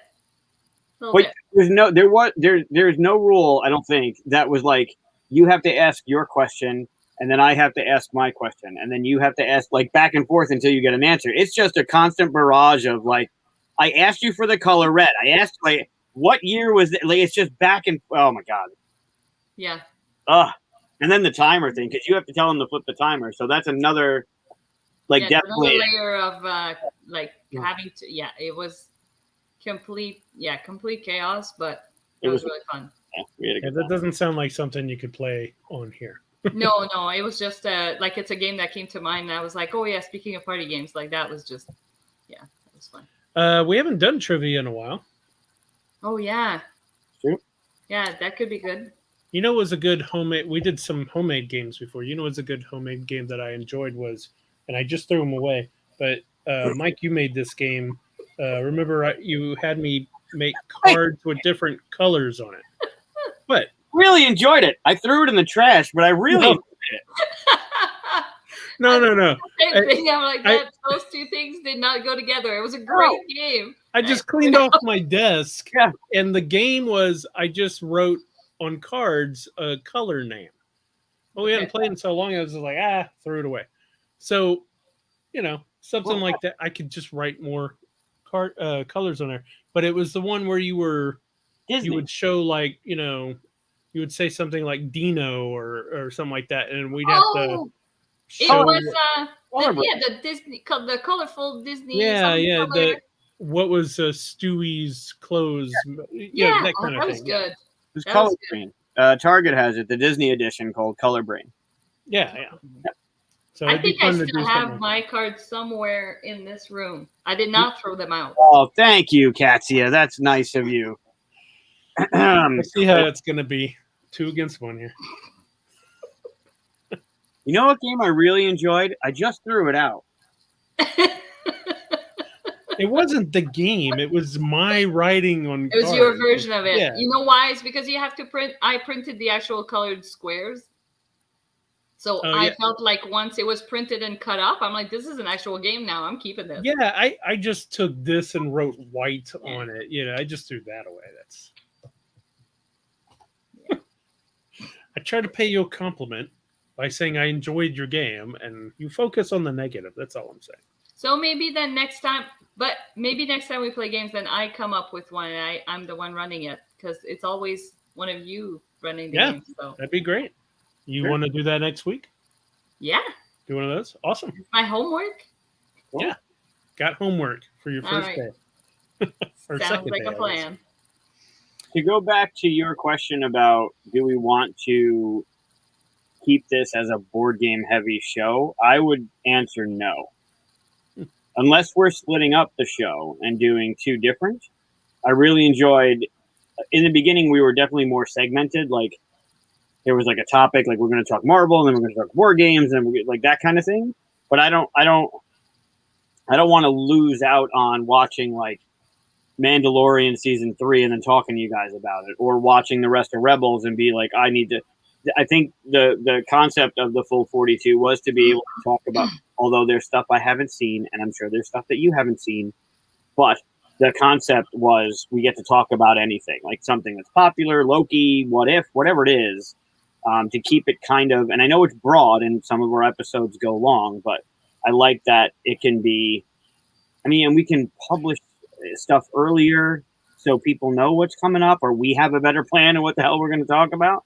But I kind of like that it's board games and whatever. Then we can do the crowdfunding thing on Wednesdays. We can do the board game top 5, or we can just have a game night. Like, it can be special episodes, but I think it should be around a full scope of stuff that we talk about. I mean, fun stuff. Not there's some stuff I don't ever want to talk about. But yeah, fun stuff. Right. We talk about. As long as we're having fun. Yeah. Well, and I that's a think good it's helpful to.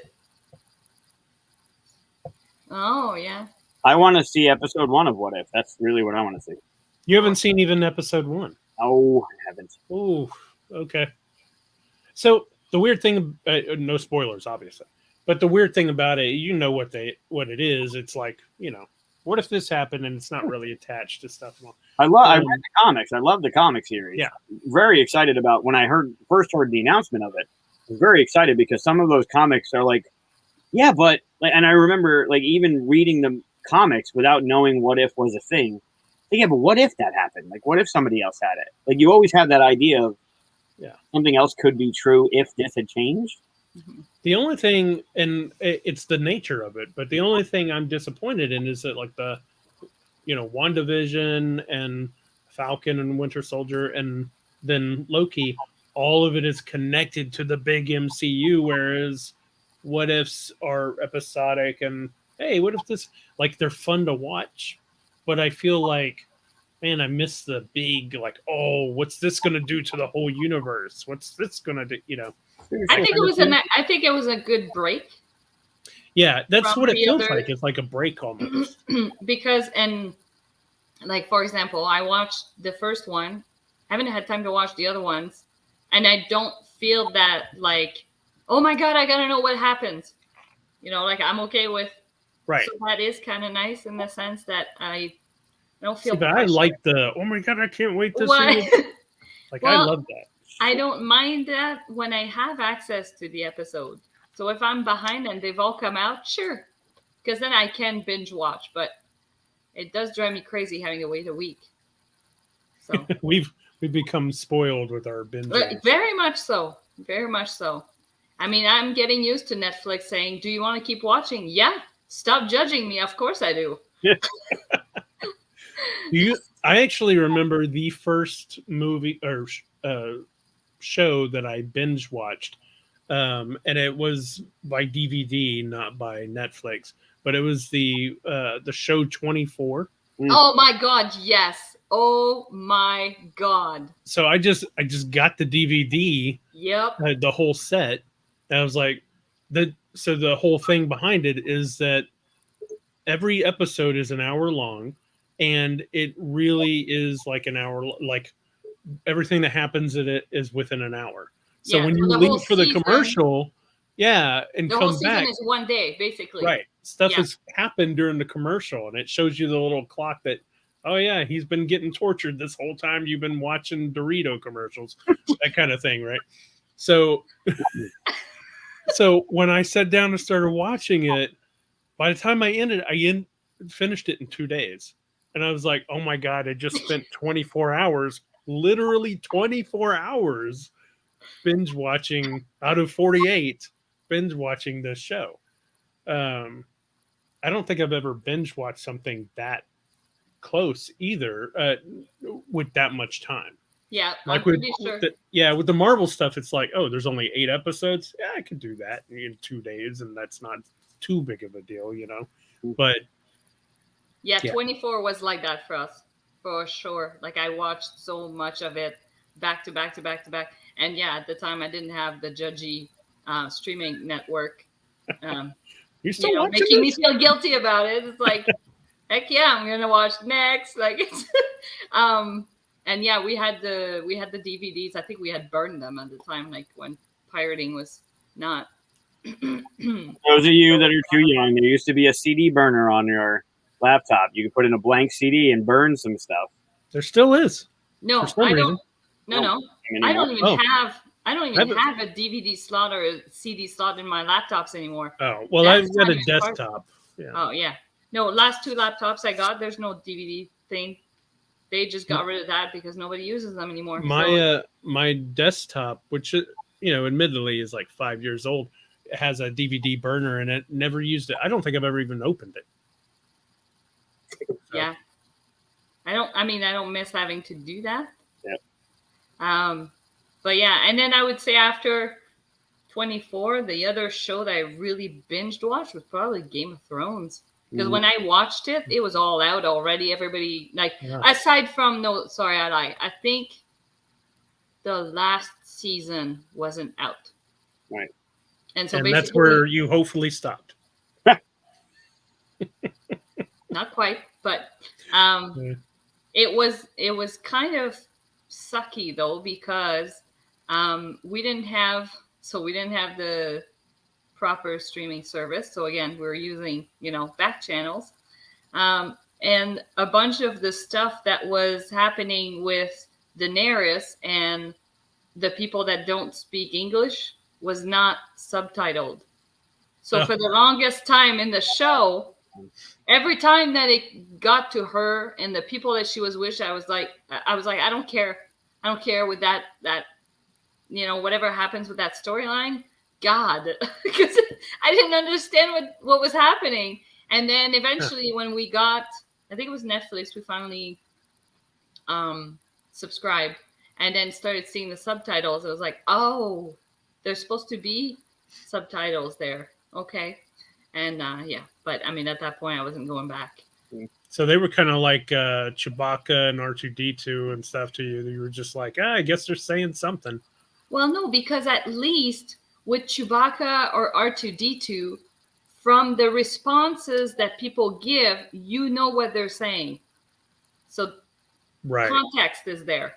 But with Daenerys, I thought she was kind of lazy. She wouldn't repeat back what people were saying. But it didn't make the experience of her storyline all that enjoyable. But the rest was fine. Yeah. So, but yeah, those were definitely 2 shows. I can't remember what they're called now.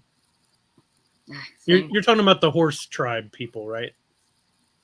Yes, and I think when she was in the area with all the slaves too, there was some of that too. Some of them didn't speak English, so it's right. She spoke a different language to them as well. I can't remember them now. I've tried to erase it from my head since the last season. What about you, Mike? What was the question? Question was, what is the first show? No, I don't remember. Yeah. The first one I did binge was Smallville. Oh, yeah, that's a good one. Had the DVD. I've never even seen that. Oh, that I have all 10 DVD sets. So do I. It's so well written and so clever. So which streaming service should I? It's on the CW. Yeah, Warner Brothers. I don't think it's where it is. Yeah, you might have to like buy it on Amazon Prime or something. Yeah. Because I know it's CW. CW has a streaming service, but it's not reliable. It's so frustrating. If you try to watch some of their shows, you have to watch it that week. Because if you try to go and watch it, they'll go, "Oh, we have episodes 2 to 6, and 8 was the last one to come out." And you're like, "Well, I can't start it, so I'm out." Yeah. That kind of thing. That's weird. Oh yeah, Lost was one. I never watched that either. I watched it as it came out. I don't think people would enjoy it as much today as they did at the time, because part of the allure of it was after the episode, you'd go online and you'd get on forums back when people went to forums, and you'd talk about it to people and all that stuff, right? There would be all these theories, and there weren't shows like that at the time either. So it was just like this brand new kind of thing. Now, if you just binge it, you don't have time to like sit there and come up with ideas and thoughts to other people and bounce theories. It wouldn't be the same kind of enjoyment. So yeah, I think it was much better live. I think some shows are better that way too. Like Loki, I think would be better. Not better, but would be great binged. But I don't think Falcon and the Winter Soldier, I think that benefited from the week-to-week thing. Just because there was so much like there going on and stuff to watch and talk about from week to week, right? Yeah. Did I tell you I finally finished WandaVision? Oh, really? What'd you think? It was good. The end was good. Okay, so it kind of made up for the. It kind of did. I like. I mean, I don't know if we have to write spoilers at this point. I don't know. Well, just let you know. Spoilers are about to happen. We're gonna talk. In fact, I will put this up. There you go. Okay. So as long as that's up, we're going to be talking about spoilers for WandaVision. I'll take it down so you can mute us if you haven't seen it yet. Okay. So like I had said, I had stopped watching when basically they reveal who the villain of the story is, and I enjoyed her backstory, like seeing where she was from and how she. I mean, like the villain, like her backstory with the other witches. And I found that really tied into, to like Wanda, like her story, like who she is, like a witch, a Scarlet Witch. Like I found that tied in really well. And it was interesting to see in a way that Wanda didn't really know all of her abilities and like everything that surrounds like her powers, because the other one went and told her like the trick about, if you write on the walls, then I'm the only one who can use my power in here.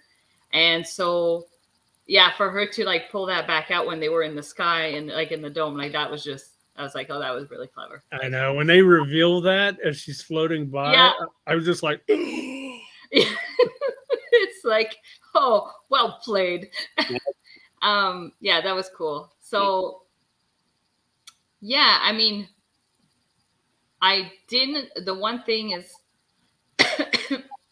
at the very end when they're in the movie theater, so that person who comes into the movie theater with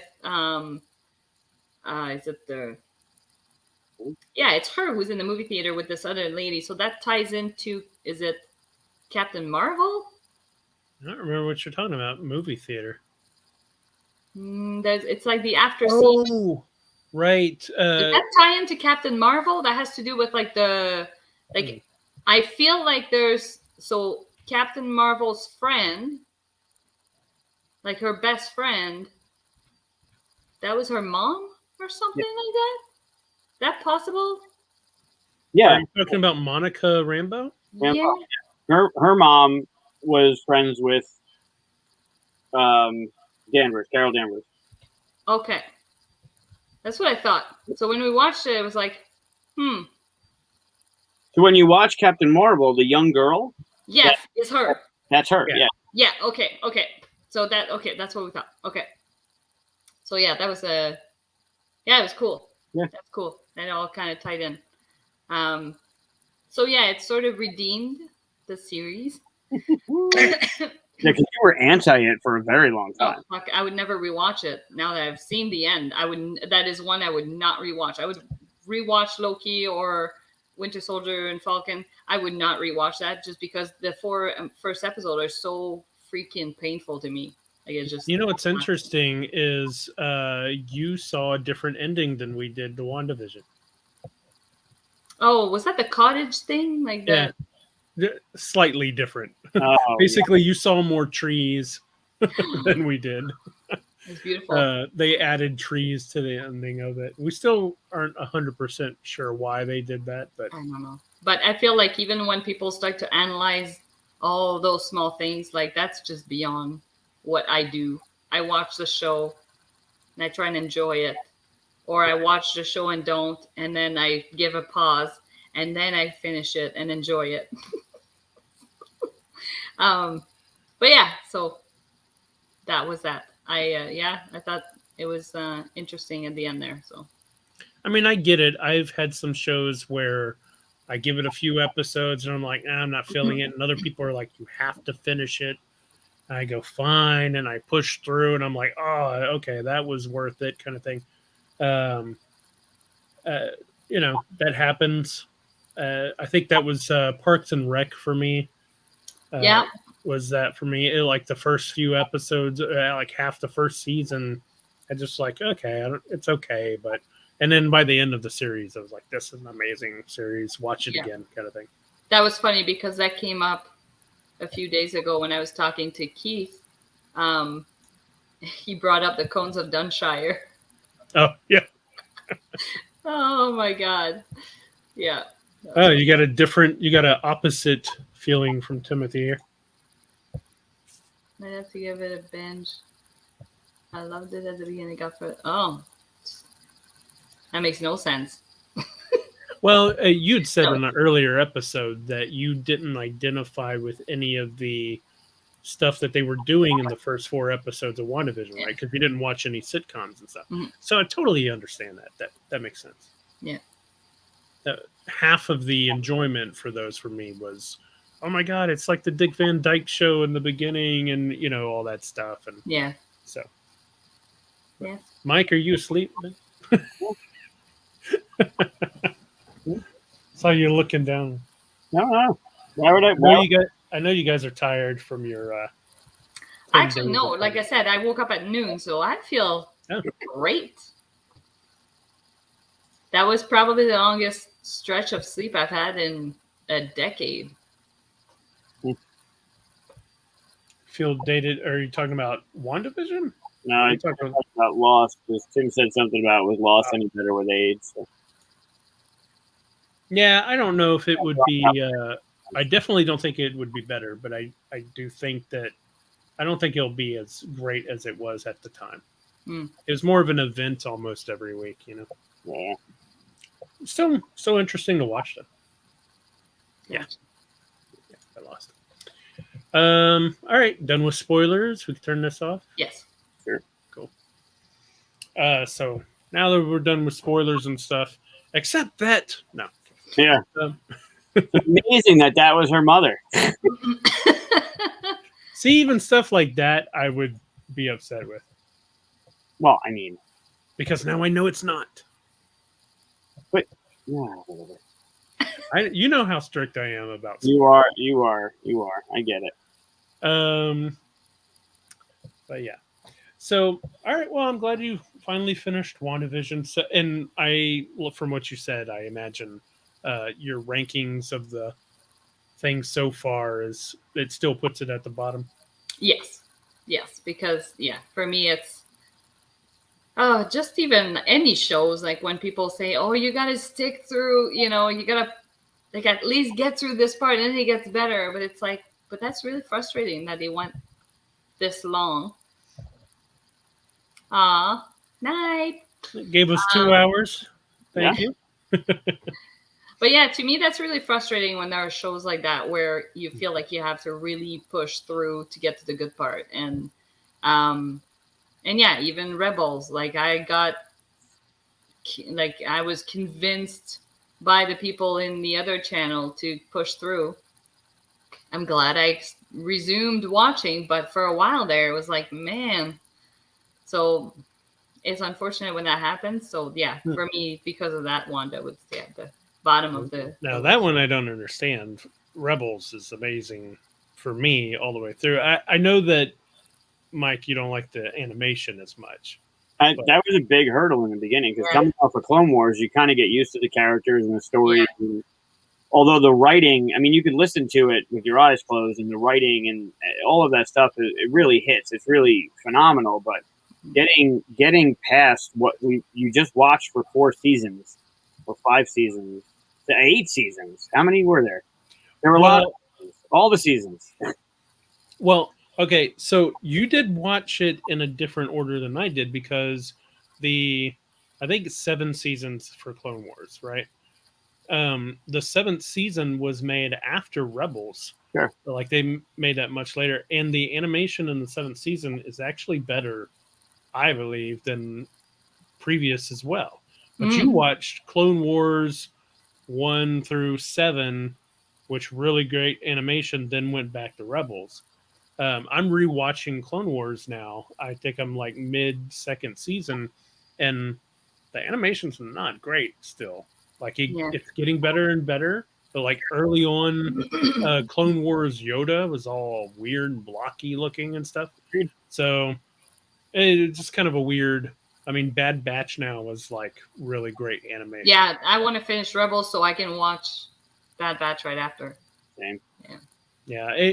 You know what's weird is if they had. Well, I think Bad Batch season 1 is done at this point. What's weird is I don't know what I would tell people to watch in what order because there's benefits either way. Yeah. So. Yeah. But I it's think you definitely have to watch Clone Wars first. Yeah. Oh, you definitely have to watch Clone Wars first. Yeah, because it's so good. Yeah. There's a lot of stuff you wouldn't even get if you.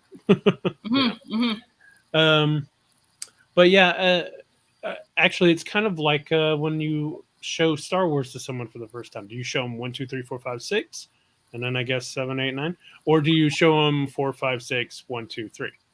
No, 1, 2, 3, 4, 5, 6 at this point. Ooh, interesting. Yeah.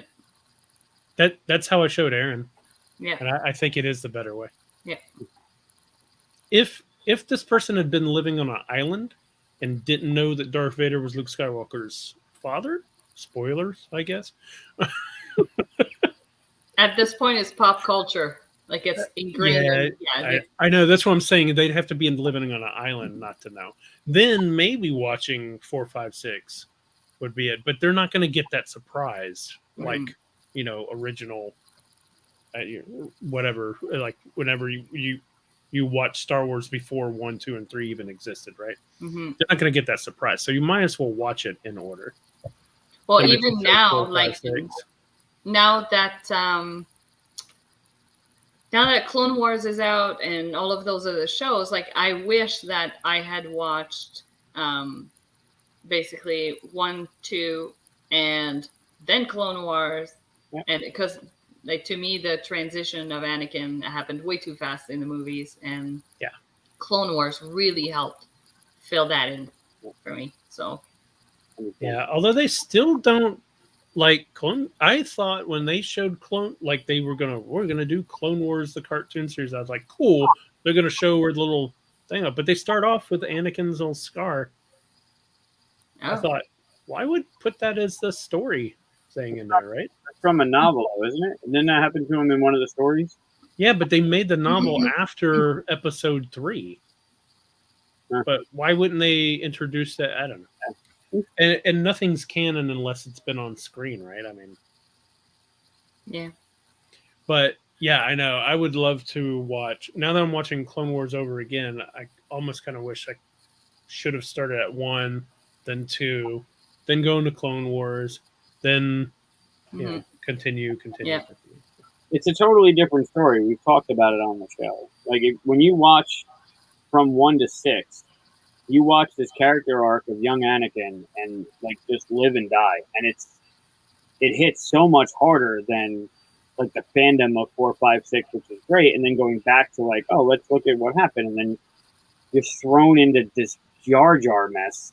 You're like, wait, what am I watching? But when you're introduced to that, right, and it kind of goes into like the Republic has just been decimated or whatever, like there's a totally different feeling watching 1 through 6 than watching it the way like purists would watch it. Is like Lucas wanted 4 out first, but really he wanted it out because he knew the CGI didn't exist and better graphics would come. Like I think 1 through 6 is I don't want to say a better story. It's just a different story, and it's worth. Like I get your reveal, right? Darth Vader, Anakin, that whole reveal thing it punches. But watching it 1 through 6 gives you such a different feeling. Mm-hmm. Yeah, and seeing, I guess whenever you watch, and I've talked about this before, like in episode 4, whenever Obi-Wan Kenobi brings Luke back to his little hut or whatever, and tells him the little falsehoods and stuff. When you watch it from 1, 2, and 3, and then you see 4, you're like, oh man, he's like manipulating Luke here with all these lies and stuff. Like it's a totally different feeling than whenever you grew up with 4, 5, and 6. So it's pretty interesting. Yeah, Obi's a dick. He's one of my favorite characters, but man, he is brutal. Yeah, and I think the Anakin storyline is actually stronger than the Luke storyline. Absolutely. To be honest. Yep. Now, hopefully, hey, if they do a Luke series or something like that, that's rumored, maybe that storyline will be even stronger. I'm looking forward to whatever they have planned for Obi. Oh yeah, I know. I think it's only going to be a 6-episode thing, though. Right? I don't care. I need it. Yeah. Just give it whatever it is. Yeah. I want to see Ewan McGregor back in that cloak with that lightsaber. Like definitely for sure. Yeah. I wonder if it's going to be a kind of like, okay, I'm at Tatooine, little kid's being taken care of, and then something makes him leave or do so, like he goes on a totally other thing, or if it's going to be centered around little Luke and stuff like that. I don't know. I kind of hope he has his own little thing. I'd almost love to see like someone play a younger version of him and have his whole thing that happened, apparently a little Clone War spoiler, but he has a past that happened on Mandalore, like that whole thing. Him as a Padawan. Like I would love to see a series of him as a Padawan, like little kid growing up. And someone play a younger Qui-Gon, Yeah. I'd love to see that. Just show it all. Make it all. Yep. Yeah. Do it as animation. I don't care. Yeah. Bring it. Yep. Make it happen. Agreed. Anytime someone proposes, I would love to see another Solo. Mm-hmm. Like a Solo 2. That was good. I liked it. Yeah.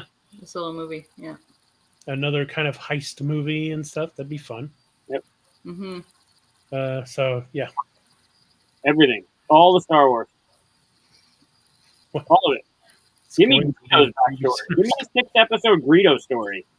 Give me a 6-episode Ponda Baba story. I don't care what it is. Greedo. I'd watch it, but it's not it's not top of my list. So anything. So you'd watch the Jar Jar Binks story, right? Oh God, no. Because watching that would just move everything else up in rank. So yeah, give it to me.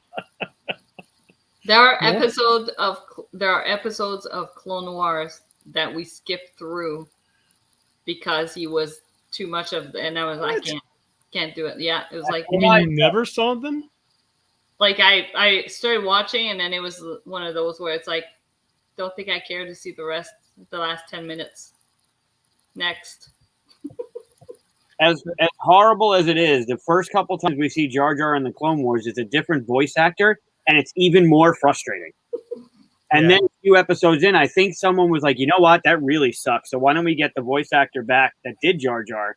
Because at least it's familiar, and it made it better, as annoying as it was. But man, not to knock the other voice actor. I mean, Jar Jar is a hard character to nail when someone like creates that kind of thing. But he did a great job. Just Yep. So, Michael, how you doing, Michael? yeah, hey, man. I have to be careful here because okay. I can speak more to that, but it would spoil something for both of you. So I can't. Okay, then no. Yeah, so I can't do that.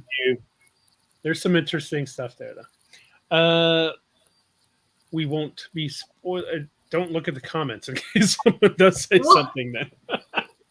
Fine, we'll get off that. We'll get off that. I don't know what it means. So. Okay. Well, then it shouldn't be too big of a deal. I went into private chat mode, so I don't see what people say. So you'll have to share. Well, he's asking about a book series that was written way before Disney ever got Star Wars. So if you haven't read that, then don't worry. There's no spoilers for you. I mean, like they wouldn't make any sense, kind of thing. Oh, yeah. Heir to the Empire, I would think would be Rey. So yeah, I get. Yeah, you could look at comments, I imagine. Yeah. So anyway,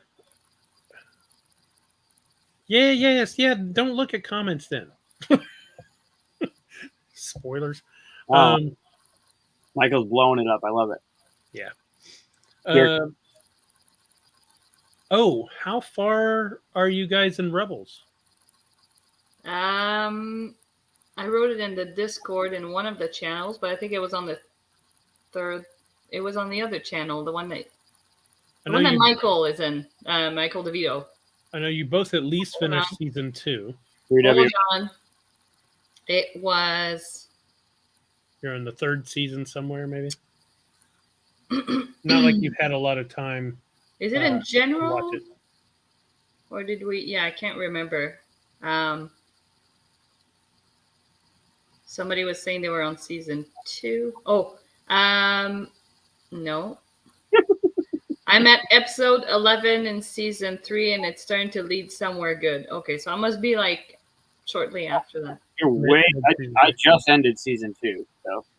Well, yeah, but we all know you're behind on watching TV. So. Yeah, apparently. I don't watch shows. It's great. I don't know why. This is my replacement, everyone. This is what happens when you don't watch shows and don't win board games. You get replaced and get muted. It's awesome. Oh, I'm not going to mute you anymore. I was just messing with you. Mm-hmm. All right. Well, do you guys want to wrap it up since I know some of you are tired, some of you are well rested, and we probably want to avoid another 4-hour episode if we can. Yeah, we can just go in the Discord. Yeah. Afterwards, if you don't know, we go to our Discord. The link is in our description here. Join us in our Discord, and we're in the Bat Cave talking about stuff afterwards. You can join us. All right. Wrap up again. Katia, welcome to the Full 42. Thanks. Mike, I guess you're staying with the Full 42. I guess I'll stay. And thanks everybody for watching. See you next week when we play games. Maybe yeah, I'll have something planned. Great. Yeah.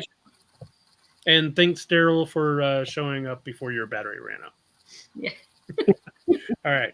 Good night, everybody. Bye.